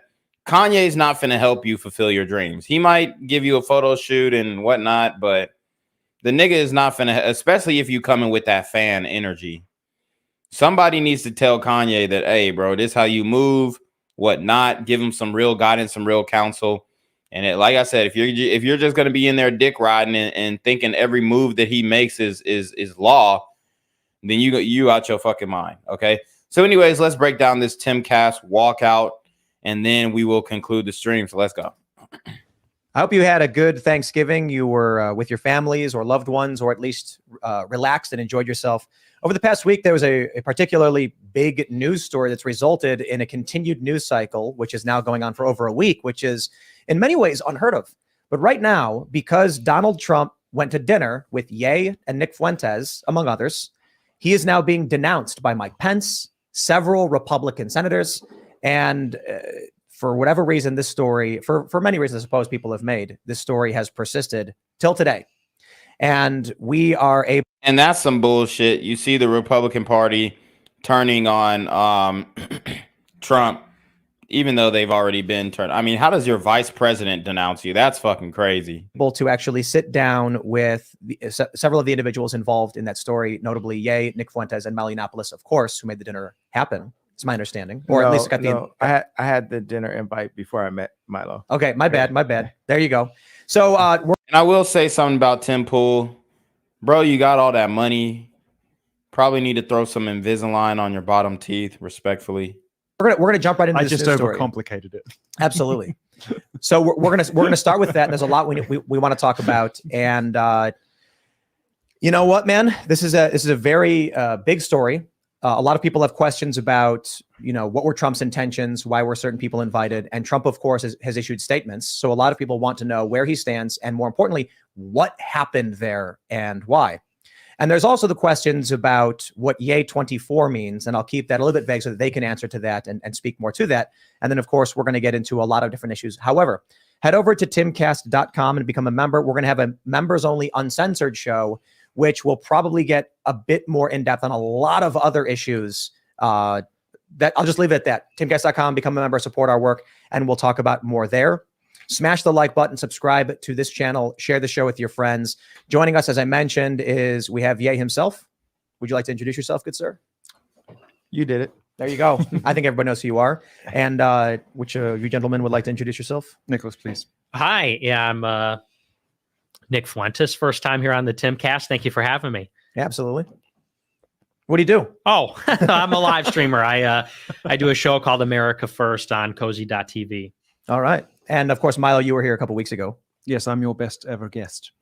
So we've been told that the episode with you was one of the best podcasts ever. People really enjoyed hearing you speak. I think that's accurate. Okay. Yeah. Well, thanks for coming back. Thanks. I was wondering how I was going to make it even more extraordinary the second time I visited, but I think I might have pulled it off. Luke's here. Yeah, I didn't see that one. I'll have to check that one out. Is this Milo Yiannopoulos? Is this the same one? Right? If I'm not mistaken. Isn't he like the what is he like? Some I don't remember exactly. I guess he's like he's basically like an LGBT conservative, if I'm not mistaken. I don't know what he did to get canceled. I'm really not sure, but hey. Here. Total sausage fest tonight. Welcome. My name is Luke Radowski of wearechange.org. Today, that's the GOAT right there, Luke Radowski. Guys, go subscribe to We Are Change. That is, you know, his channel is the one that I really like looked into to really get my bearings on what was going on in the world, global news and conspiracies and whatnot. This dude, he's fire. He's been doing it for years and years. He's the GOAT for sure. I'm wearing my Didn't Epstein himself t-shirt, which you could get on thebestpoliticalshirts.com. And I think we should be using that word a little bit more, just like, you know, this YouTube channel didn't Epstein itself. And if this YouTube channel is Epsteined, we will be streaming on Twitter. For sure.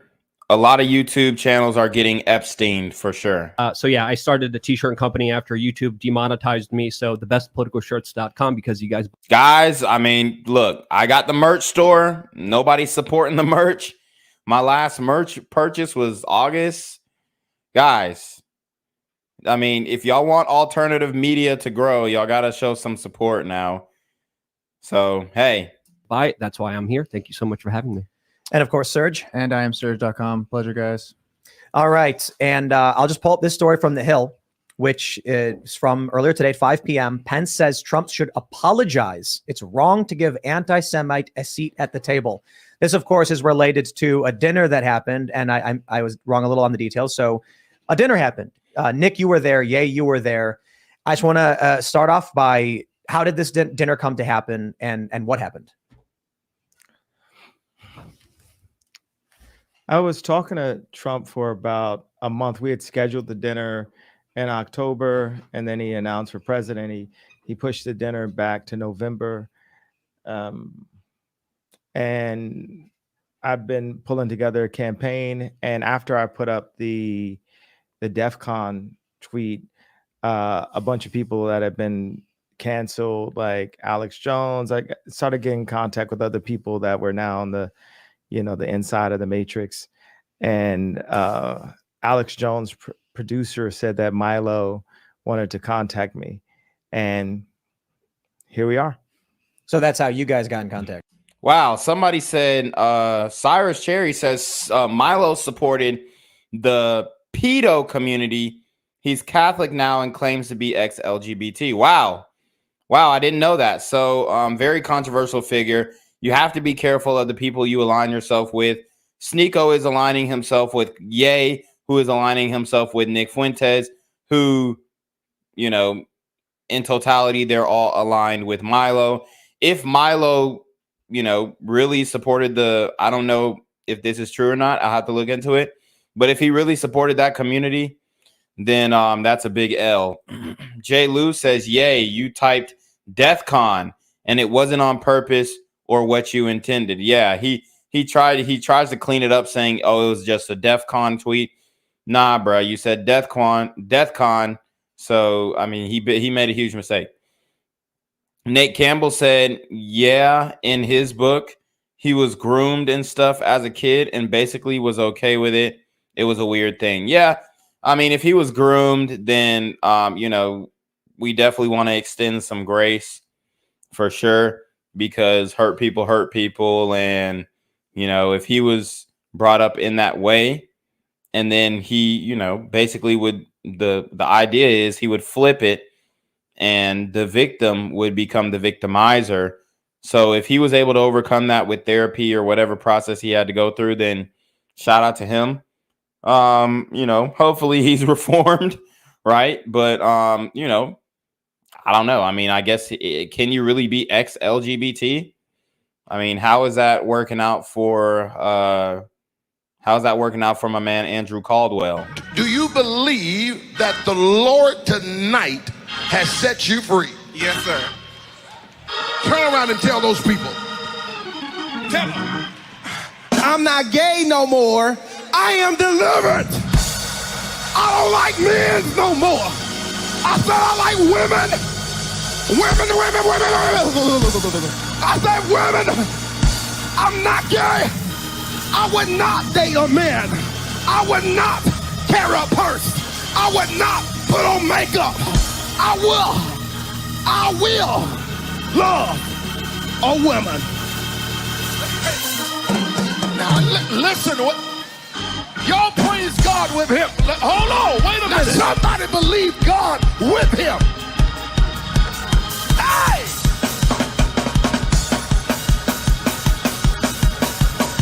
We don't just preach condemnation.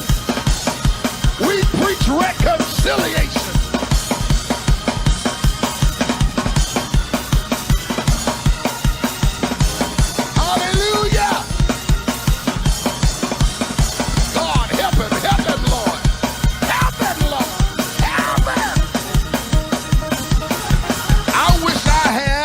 Shown up believers that'll come down here and dance with him and tell him you can do it in the name of Jesus.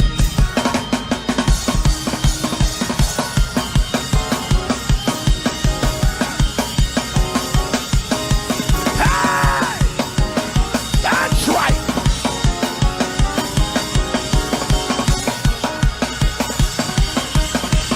Hey! When I tell you, I want you to run down towards that camera and tell them I got a brand new life. Run right now, run, because it's in front of you.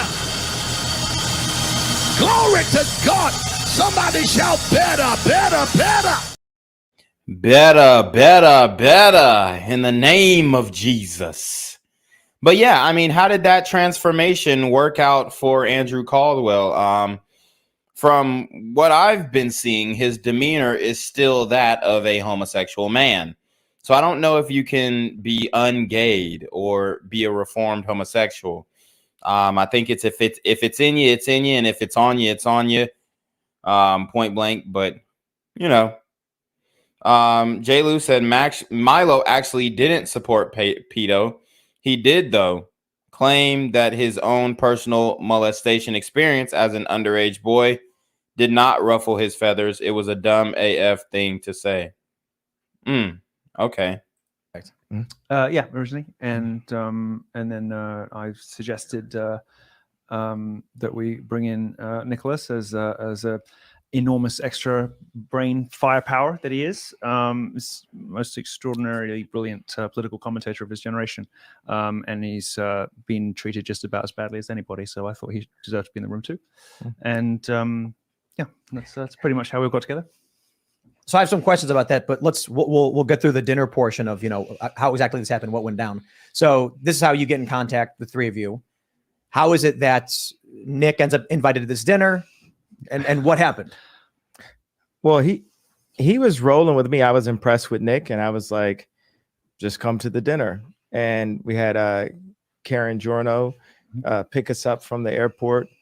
And there was a lot of back and forth. There's another gentleman named Jamar Montgomery that was with us. It's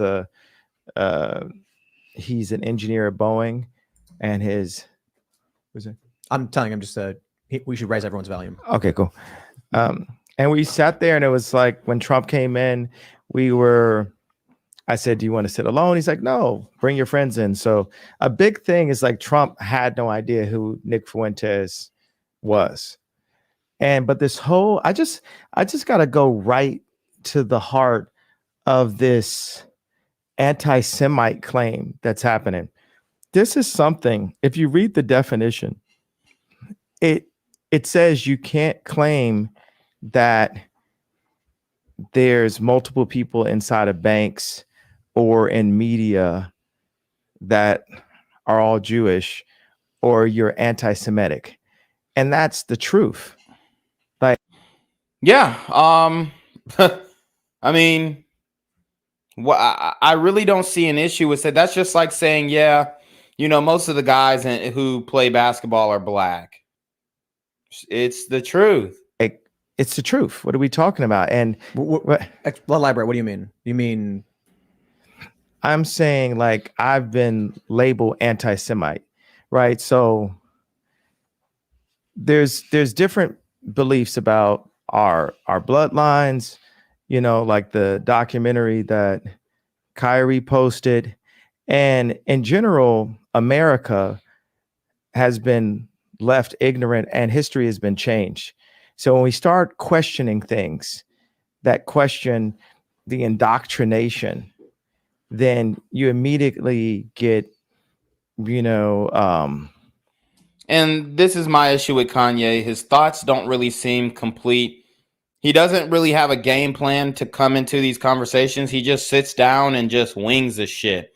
Like, bro, if you're going to make a claim about small hats running the media, you got to do what I did and bring up these articles, bring up the evidence, list people in the record industry. You got to name drop. You can't just say, oh, well, like, because if I would say, oh, well, most of the, athletes in the people who run the athletic division of the NBA, not the managerial, right, division of the NBA, but just the athletic part are black, I could start listing off names and I'll say, well, Giannis Antetokounmpo, I'll say LeBron James, I'll say Chris Paul, I'll start naming guys, right? Russell Westbrook, Kevin Durant, even Kyrie Irving. I'll start naming all the best basketball players and they'll all be black. But once you start saying, oh, well, small hats pretty much have a real good stronghold on Hollywood, media, banking, law, medicine, billionaire status hood. I mean, pretty much anything you want, right? So, I mean, it is what it is. Kanye, you got to start name dropping. And this is why you have to have real niggas in your corner. No disrespect to Sneako, but I mean, he hasn't really had that much life experience. He definitely hasn't lived a black experience like Kanye has. So my thing is he's talking about building up black and doing black this and black that. And all the people that you brought to the Timcast podcast were white or appeared to be white. Okay. I know people go say, oh, well, Nick Fuentes. Okay. He's a white Latina. Okay. He looks white, whatever. I don't even think he speaks a lick of Spanish. I don't know. But it's just not making sense. It's just not making sense. He's talking all this blackity black, we're the true Israelites, but then you don't see him with no black Israelites. You said debanked or what did you say happened to you or demonetized, deplatformed? Demonized, demonetized.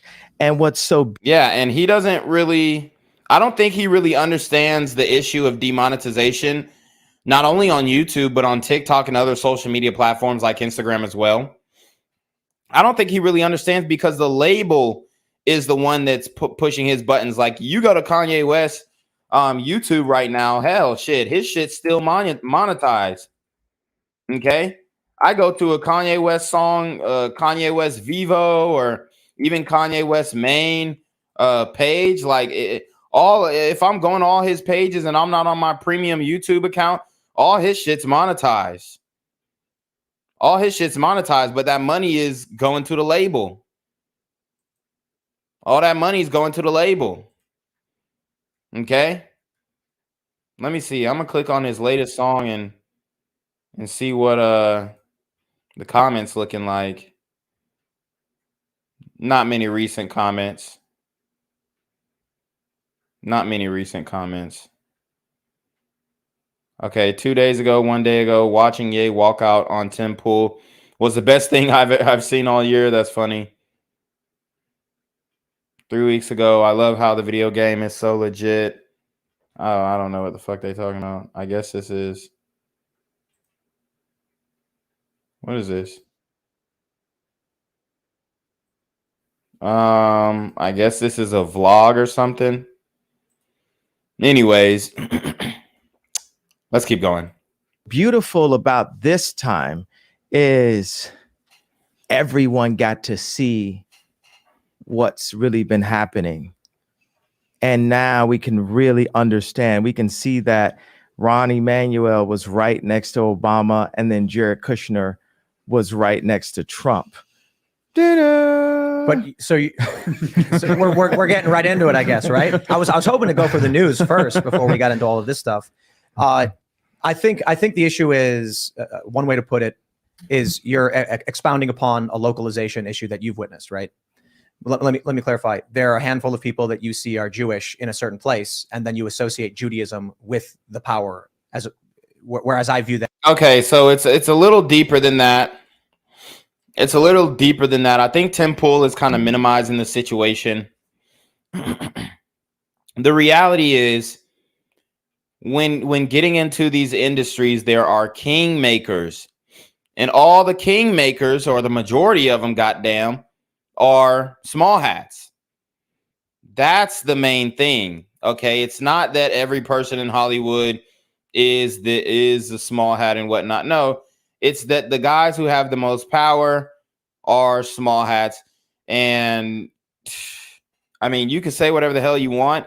We're not really associating it with the religion per se, but the extremity that they're taking it and the way that they look at it is, like I said, there is a certain superiority complex coming from those individuals who get to that elite level of power. And it's not just the small hats, but it just so happens that they're in the top, industries of everything that fucking matters in this world right now. And they're controlling, quote unquote, controlling the narrative. This doesn't mean that every freaking small hat is involved in this. It just means the top of the top, just like when we read The International Jew from Henry Ford. The top of the top are definitely in positions where they are running shit. And obviously we're not trying to make broad sweeping generalizations and just say, oh, well, there's something nefarious coming out of this community. No, it's just the same with it's the same with Islam. Okay, there's some people who are radical Islamists, radical Muslims. Okay, and they want to blow shit up. They want to perform jihad or whatever the fuck is going on. And then you have radical Christians. Okay, people who are I remember Lupe Fiasco said this bar on this song he made called American Terrorist, and he said it was a Christian organization trying to poison the water supply to make the second coming quicker. So you would say, oh, well, that's radical as well. And then you have these Ashkenazi, quote unquote, what they would identify them as Zionists, small hats who are pretty much they're working to get in these positions of power. They're using their networking abilities to do so. And they're completely, creating the narrative for dominant media and the masses to consume. I'm not going to necessarily say, oh, it's a conspiracy.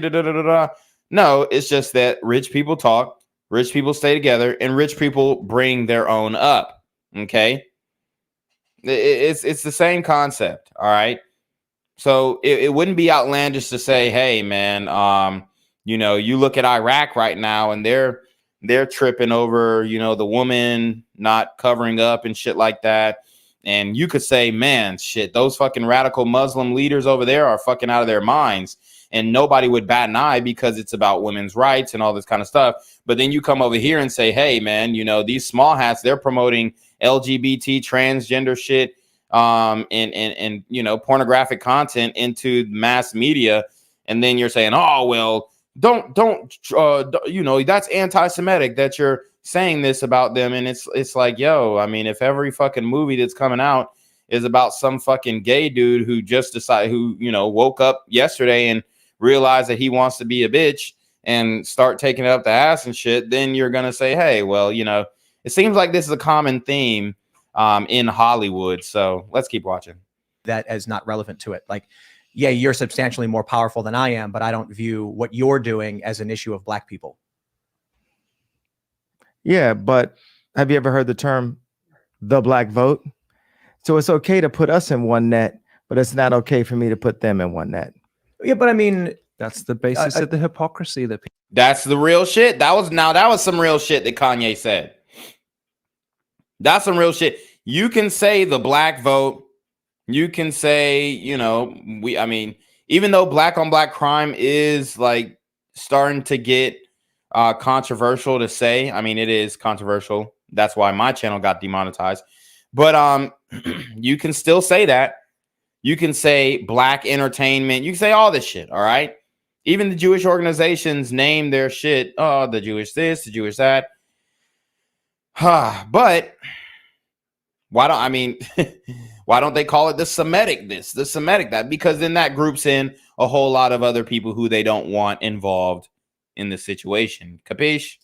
People have been thinking about and knowing about and realizing for decades. We were all wondering how this dam was going to break. Everybody in the country was wondering what is the root of this hypocrisy? Why can people talk about white people a certain way? Why can't they talk about that group a certain way? Yeah, you can definitely shit on white people. And the wretched and wicked and oppressive prevailing orthodoxy of cancel culture. Well, it turned out that the one thing that was going to break the dam was the biggest star in the world, and it took the biggest star in the world to do it. And now the dam is broken. So let me tell you my issue. I don't like identitarianism. You guys are familiar with what that is? Well, they started it, and they've been visiting on us. We're trying to break it. When I was asking you about running for president, you immediately said, well, you'd be good for the black vote. Yeah, if Tim Pool said that to Kanye, that's crazy.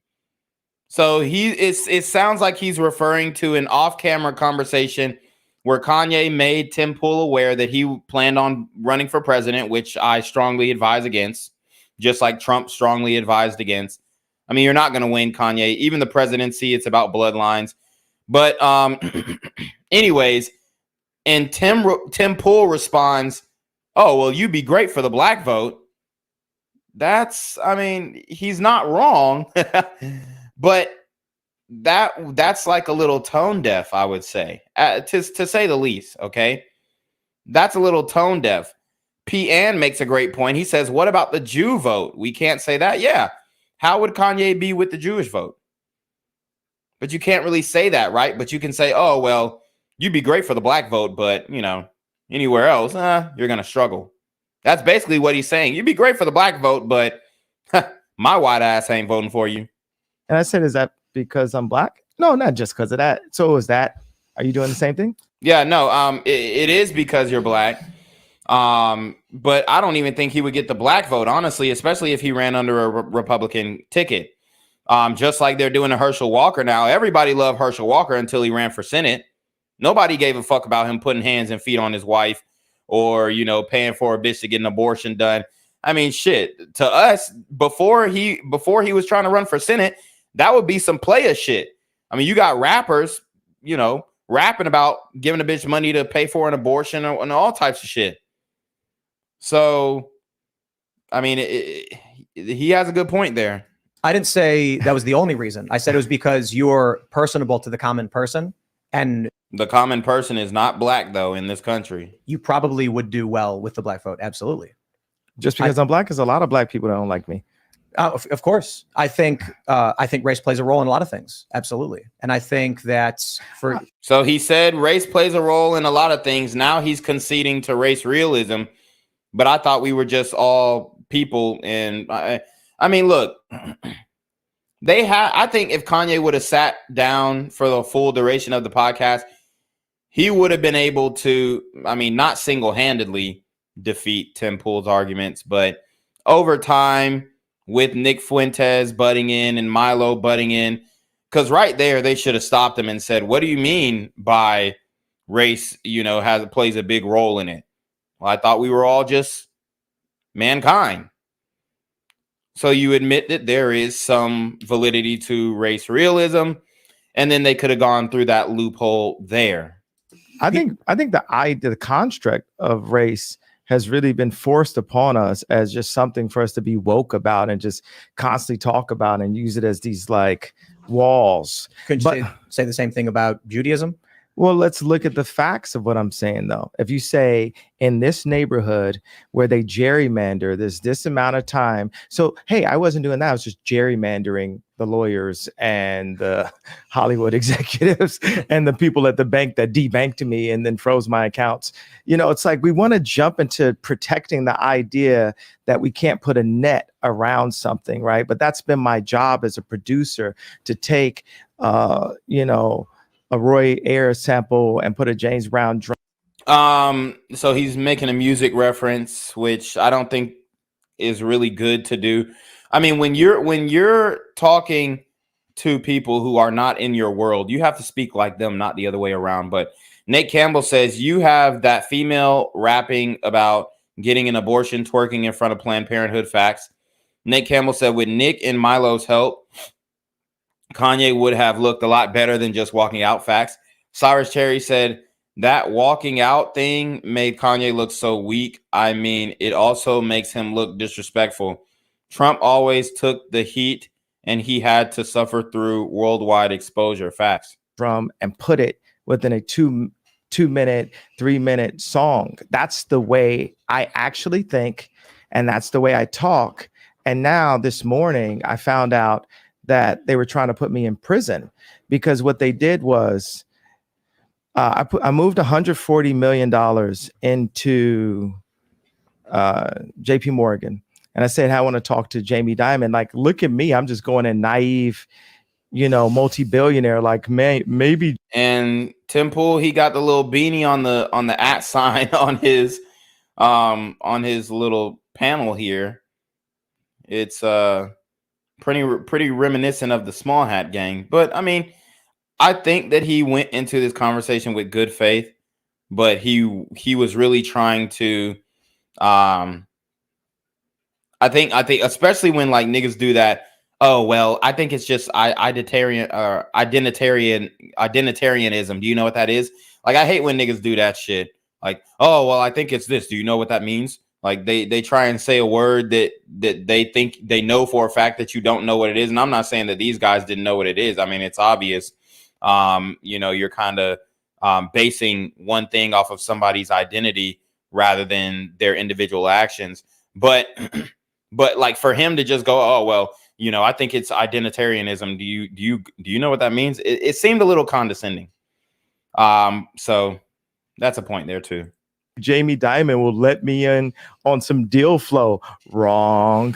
And I'm just like banging my hands like, I want to meet with Jamie. And I start complaining online, and then they debank me for complaining. And so I'm about to get debanked. They're like, you need to go to. Yeah, debanking is fucking insane. If they can debank Kanye, they can debank anybody, especially you black men. Okay, y'all niggas finna start getting debanked like a motherfucker. Trump's the bank, AXO, whatever, you got to go. And I'm like, I've been trying to buy my own bank for the longest. And then we figured out how to get my own bank. It's like 50 million, 75 million. So I'm about to buy my own bank. But then as you're about to take the money. And see, this is what's going to happen too. He's going to buy his own bank. Then he's going to, hire some individuals to run the bank because, he don't know shit about banking. And they can potentially run that shit into the ground if he doesn't hire the right people. Like, he could hire people who were literally put there to sabotage the bank. That's how deep this shit gets. Money out.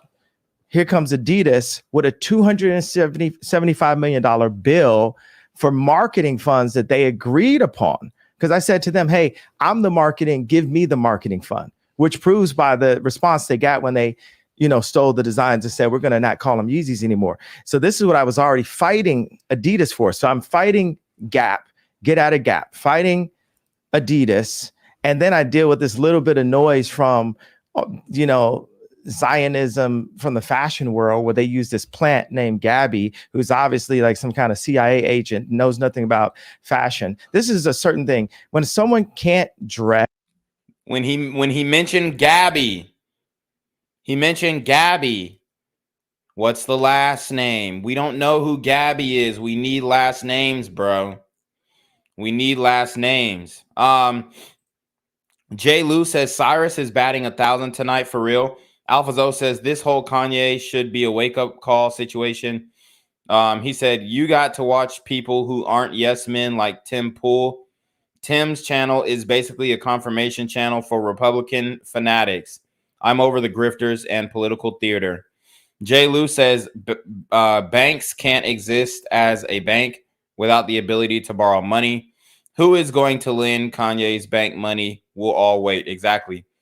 P. Ann says Tim Cass can't let a guest have an opinion and move to the next subject. He's always saying I disagree and talks in circles the following 10 minutes. He has no skills regarding steering a convo. Yes, that they're not like a fashion person.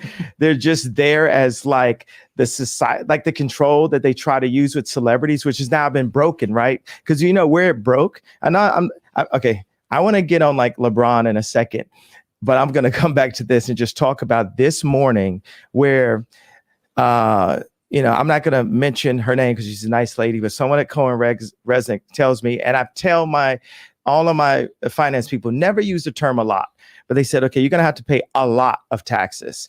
And that made me feel like they're just like waiting, like we finally got them. We finally can put him in jail. And I was like, can I? Yeah, and they're bleeding Kanye's pockets.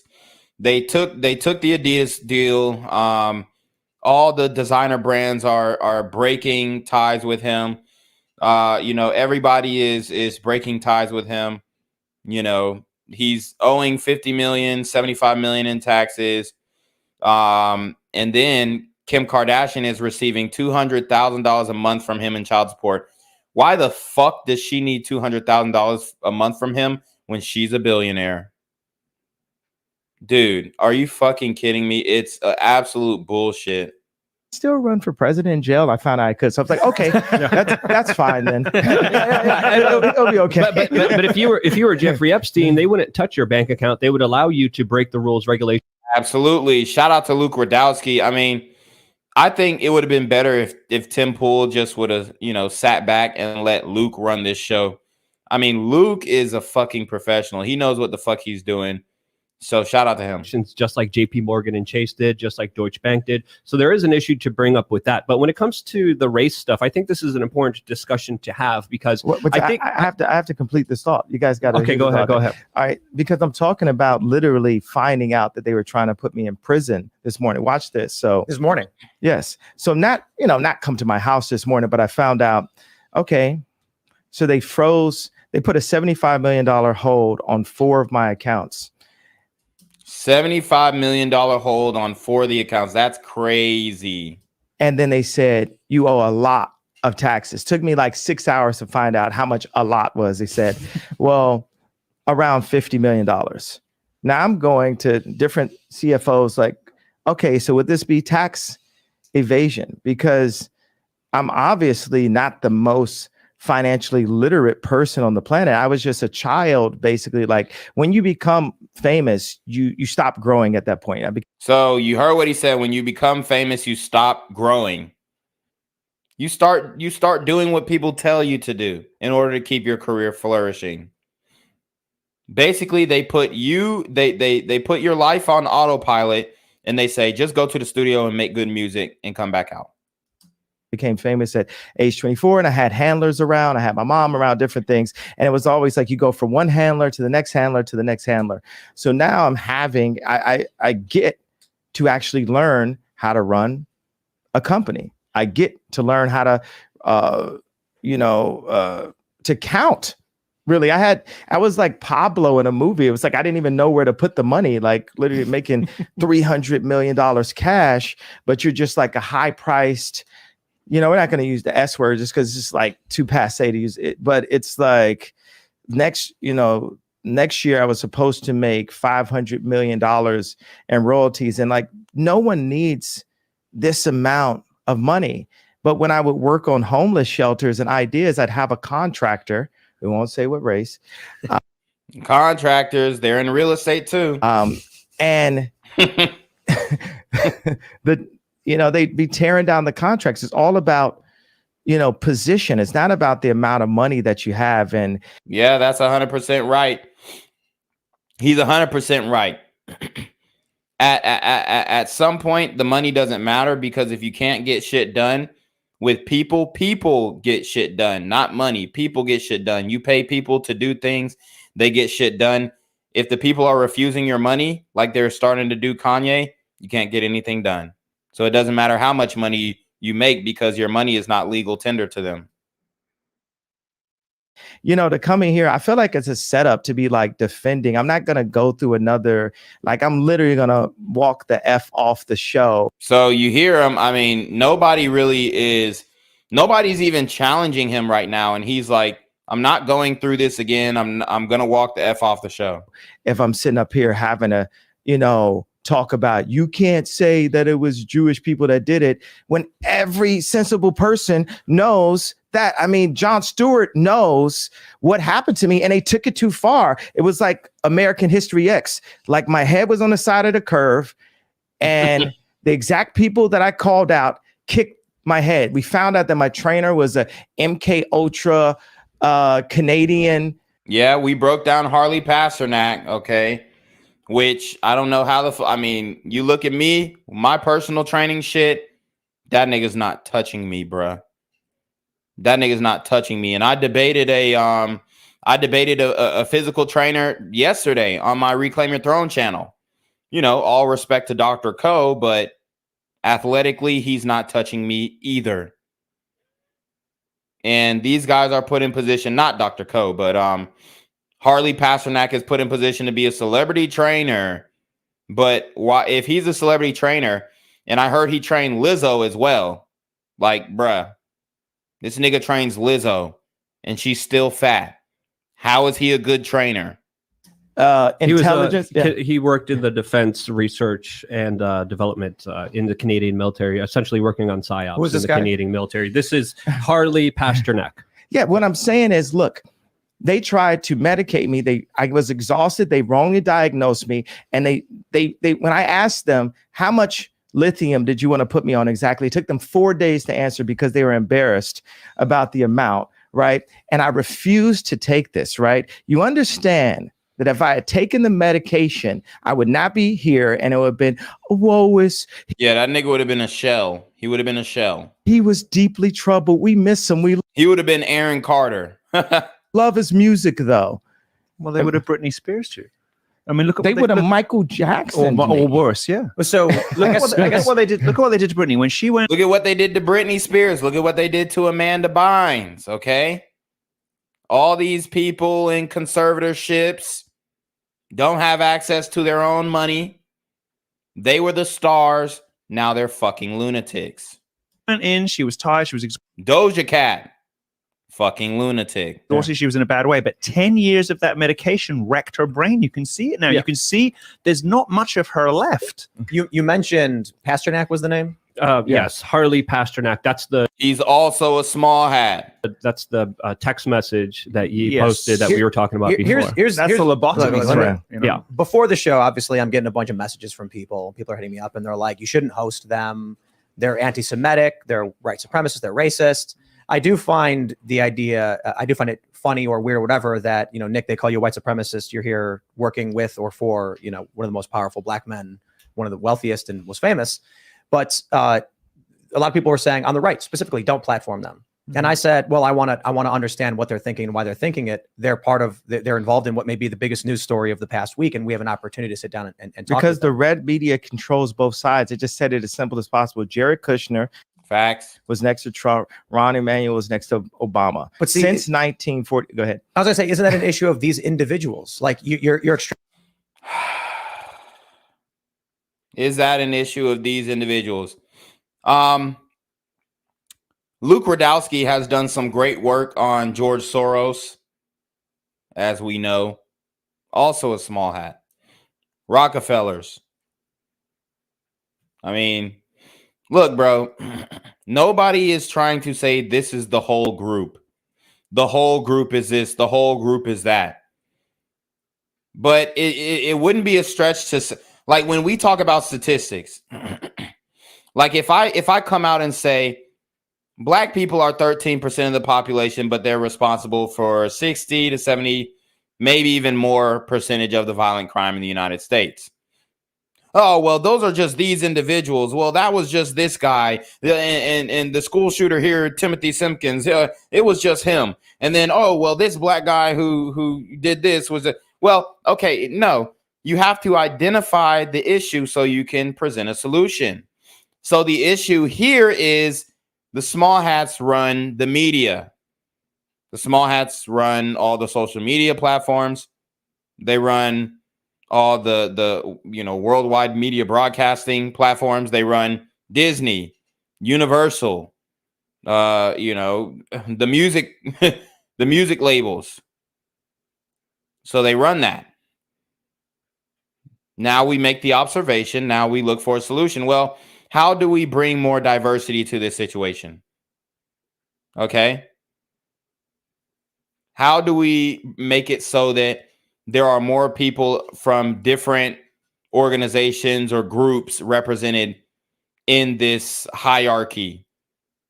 And then you'll see how difficult it will be to do that because they run everything. So, and I'm not trying to demonize these small hats. I'm not trying to say that they're piece of shit people and and they don't deserve what they have. Not saying that at all. I'm just saying Kanye is not wrong. And Tim Pool is just sitting here like, oh, well, it's these individuals. Well, yeah, I mean, you group people in. Okay. When we talk about slave masters, we're talking about Southern whites most of the time. Okay. Nobody bats an eye when you talk about that. Nobody says, oh, well, it wasn't all white people. Well, I mean, I know you got some white people saying, oh, well, my family didn't own slaves. And for sure. Okay, cool. Then we're not talking about you. If the shoe doesn't fit, then don't wear it. If you're not a hit dog, you won't holler. But now you have Tim Pool giving pushback, which, he has the right to do. And I think Kanye should have defended himself instead of walking out. But it's like, bro, if I show you that everybody in Disney, in an executive position at Disney, is a small hat, you still won't believe me. If I show you that everybody in an executive position at Universal is a small hat, you still won't believe me. If I show you that when we go look at these companies in Silicon Valley, that everybody is a small hat, you still won't believe me. So then there's no point in having the conversation. So I understand why Kanye walked out conceptually, but I don't agree with the fact that he did. I'm going to order with the last of my money that's available in a different account. I'm going to order a PJ before I sit and have another Lex Friedman setup conversation. When I'm literally they're trying to put me in jail for my opinion. But I get that. I'm not going to have that opinion. I don't care about people. Those are bots that are trying to tell you. We realize, look at. He got that bot term from Sneako. So Sneako's influence rubbing off on Kanye. Pence, he sold Trump out.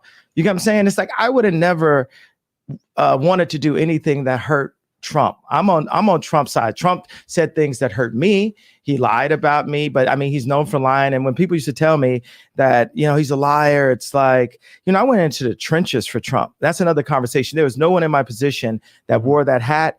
And all of my surroundings exhausted me. It was like death by 1,000 questions. I know I'm jumping to another thing, but what I'm saying is, I know you got a rep for your people online, but it's you got a person in real life that I'm not with it, bro. I lost the money for the freedom of speech, and that's what makes me the only American that we know that really deserves to run the country, because everyone else. I ain't gonna lie, my nigga Kanye's knuckles is a little ashy.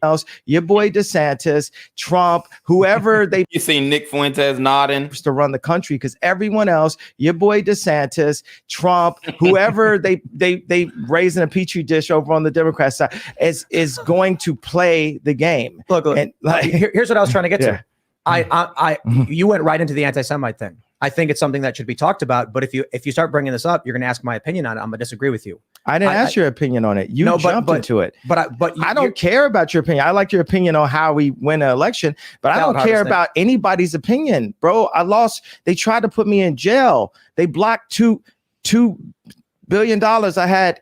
Like, but I told Farrakhan, I said, look, is it anti-Semitic for me to say his name out loud? Like, I told minister. Yeah, the minister. Like, I told Obama met with him too. Oh, he was. Yeah, I mean, the Jewish people allowed Obama. Yeah, Obama met with him too.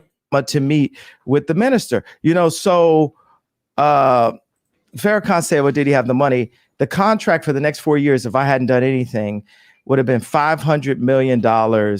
Yeah, he should have shut the fuck up for 4 years. Honestly, he should have got that bag. He should have got the cash. He should have made as much money as possible and then come out with this shit. Honestly, stay off the drugs, stop taking pills, make your money, you know, go back to Wyoming, sleep for 4 years and wake up a new man. That's what he should have did. He fucked up. He dropped the bag. No cap. Year for 4 years. What I was fighting for was the IP, so my children could, I'm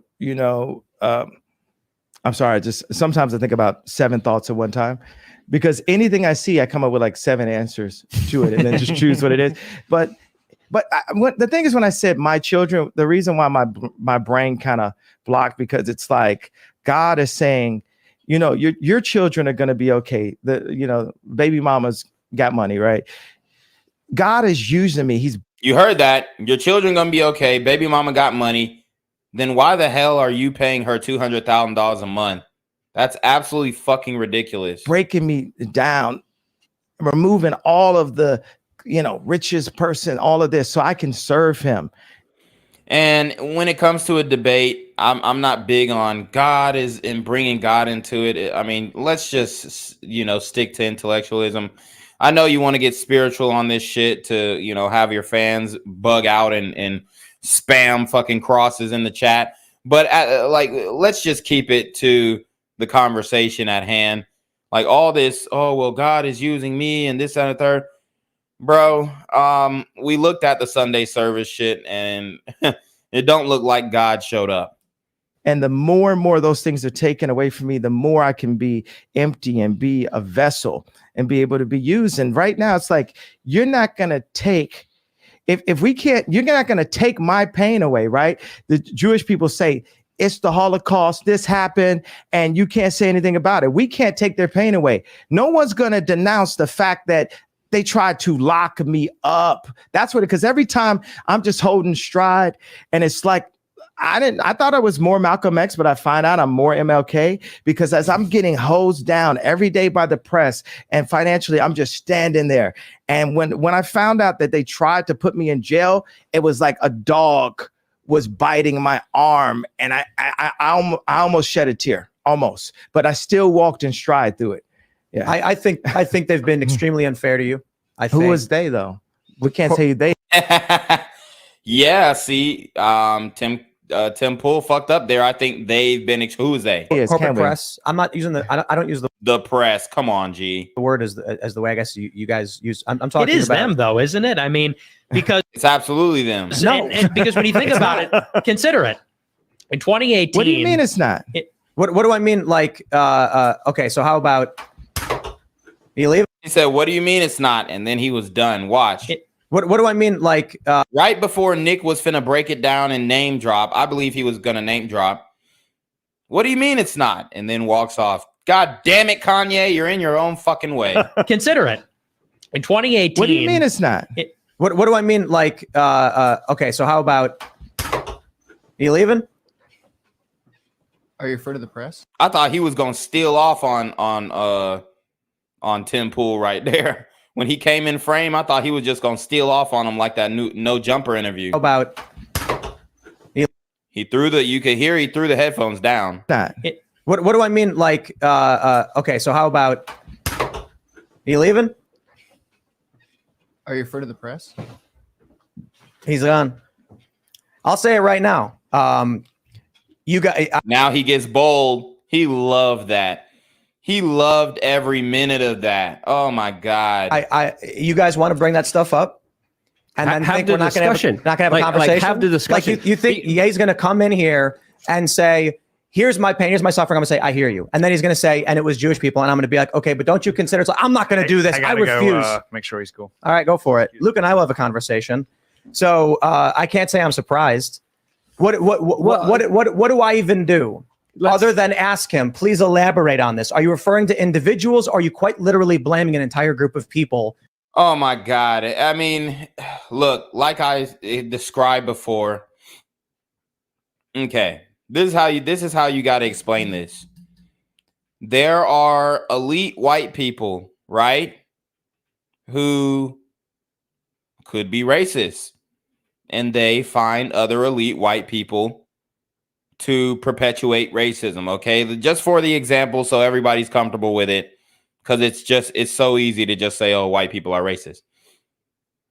No, we're not talking about all white people. We're talking about these white people who are perpetuating quote unquote racism. The same with the small hat shit.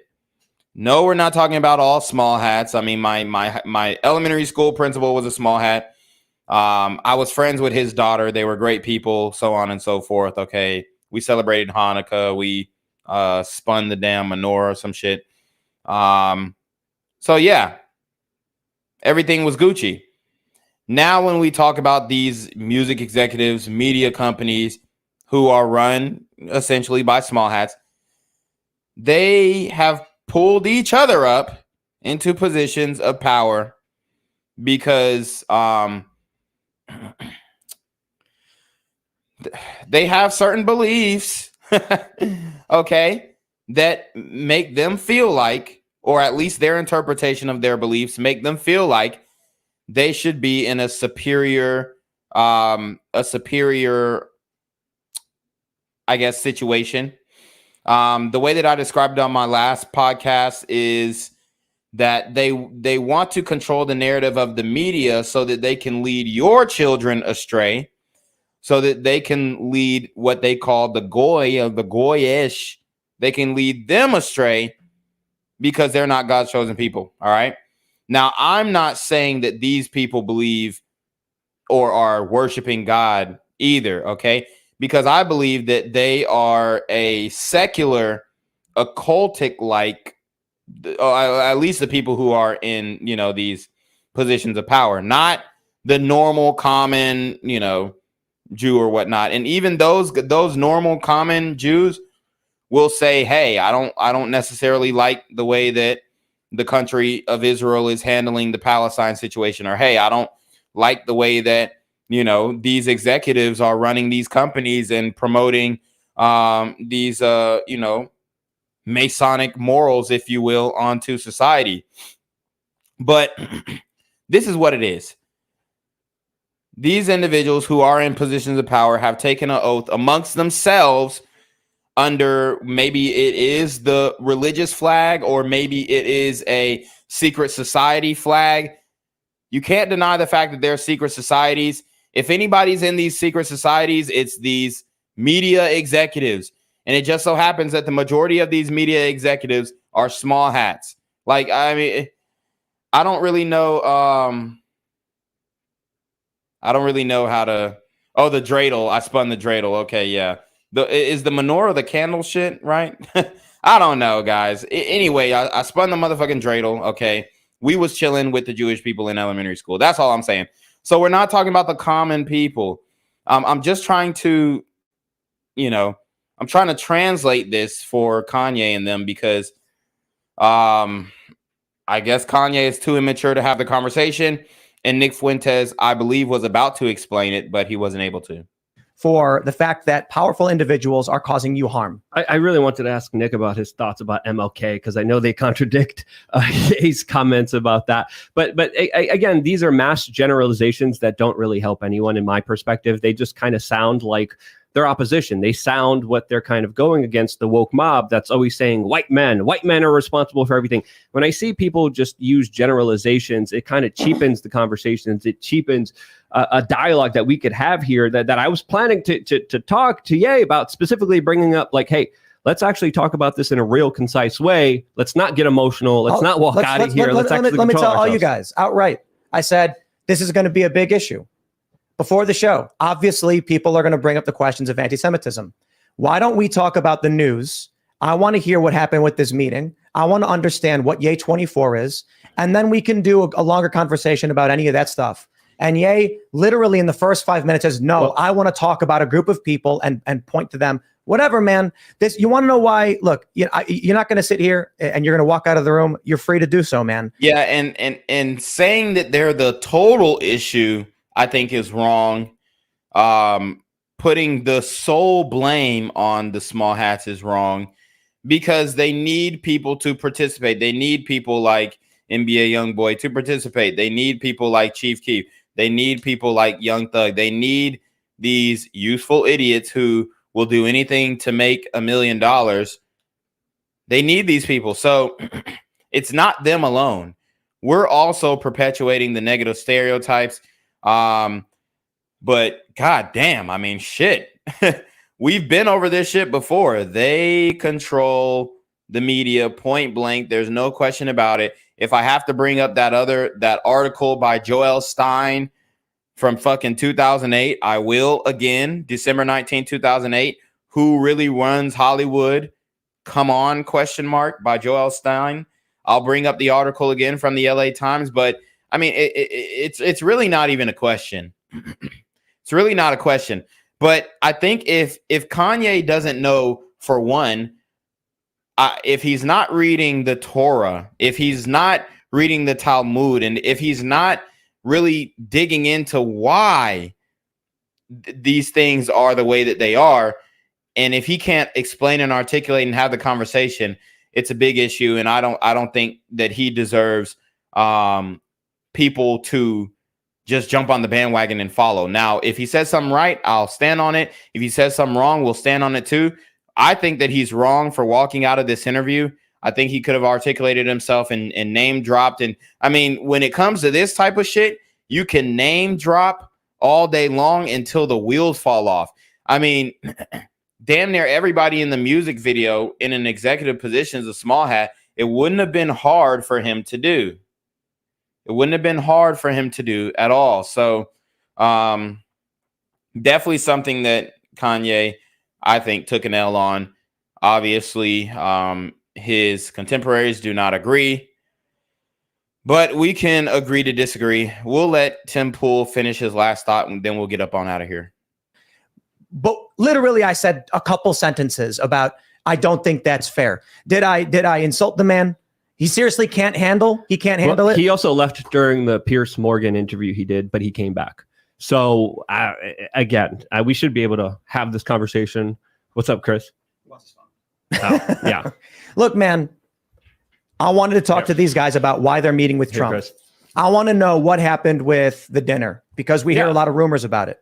I want to hear about their 2024 platform, which they were promising, which they were talking about, like they're going to be officially. Let me explain to everybody that, unfortunate they walked out. Fine. Maybe they'll come back, whatever. This is the biggest challenge with dealing with identitarianism. I do not believe that the predeterminate factor in someone's worth, value, or agenda is based on immutable characteristics.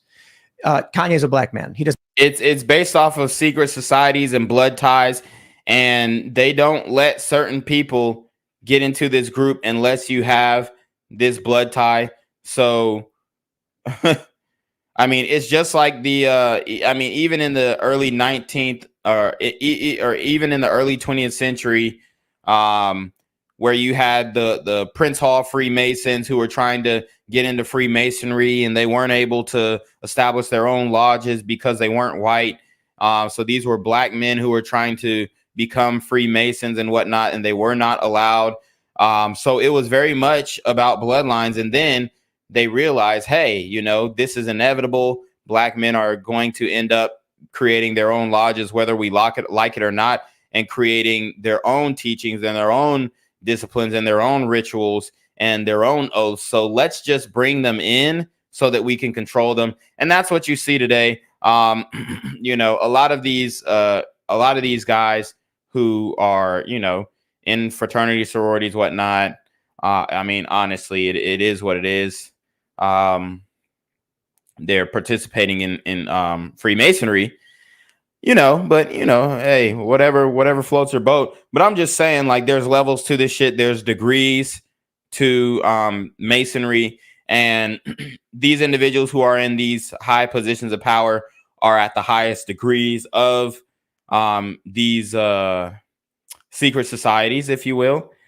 And, you know, they just so happen to only allow certain people of a certain background to get into those positions. So it is what it is, bruh.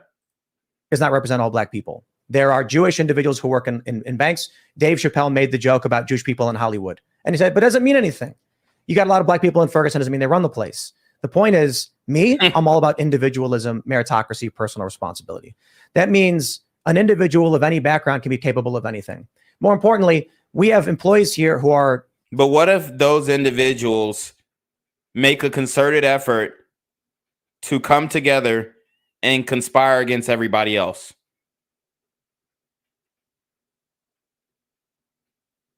Just some food for thought.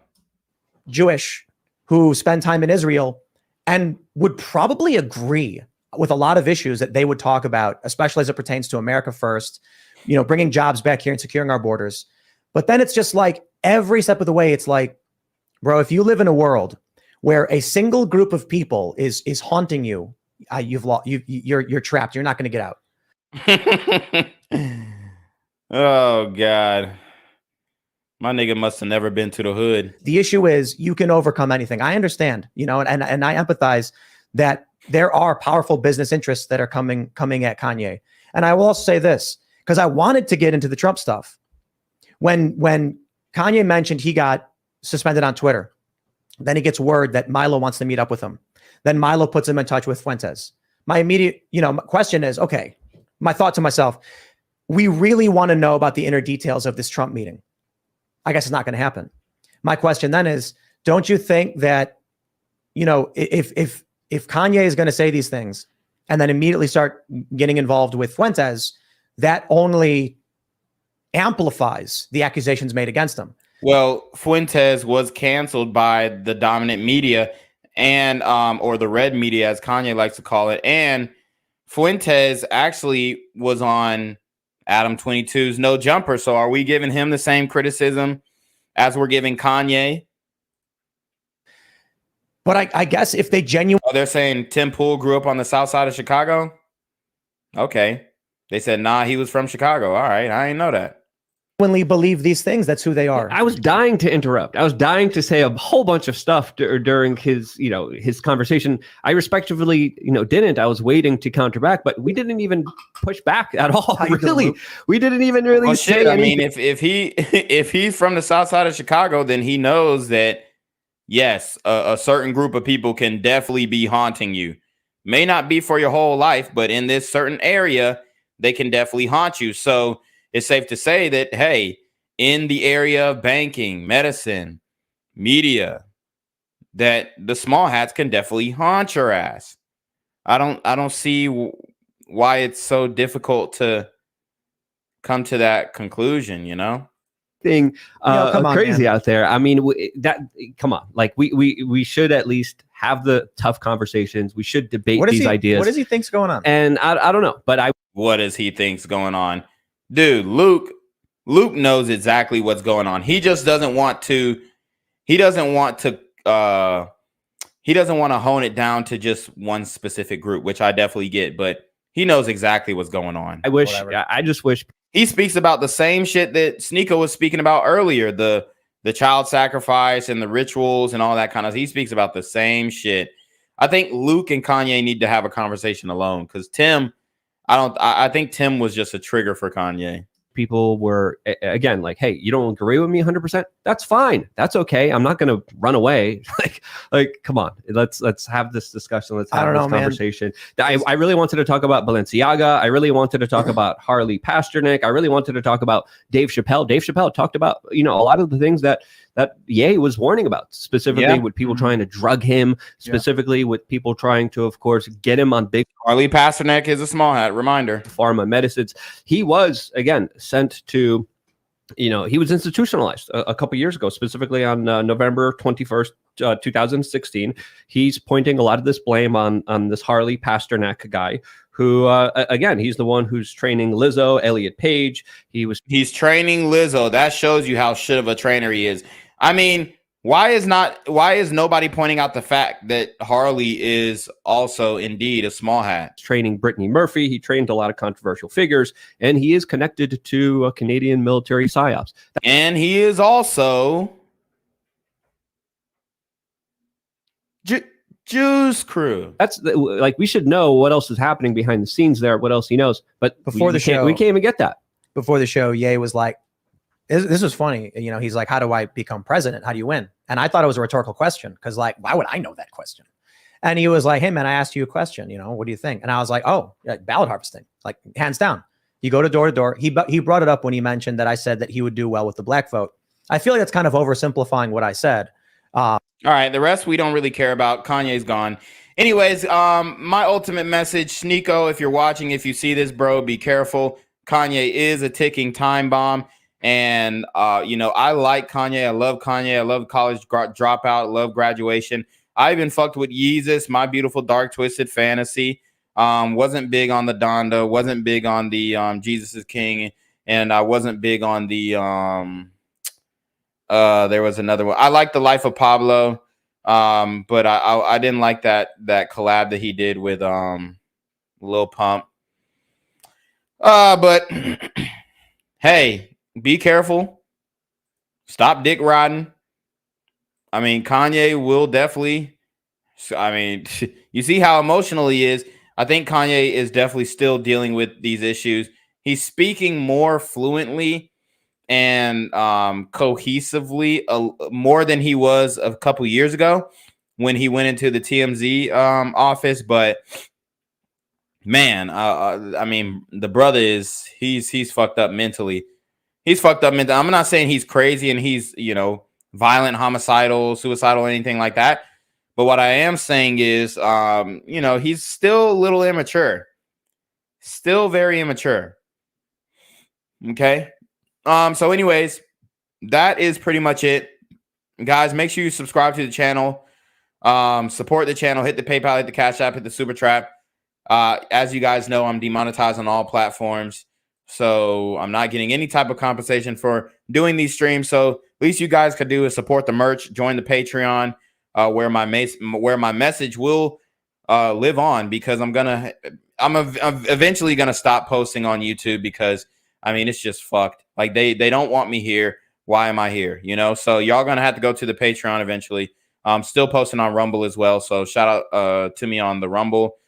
Join the Discord so that we can, you know, have a chat. But other than that, I think I'm about to get up out of here, guys. I appreciate everybody joining the stream. You already know what it is, man. It's the Black Gen Z Mindset, aka BGZM News 17, aka Jenquavius Jackson, and we are going to send it to Jenquavius Jackson to take us away. Peace, guys. Hey, make sure you leave a comment right after the stream ends. Love.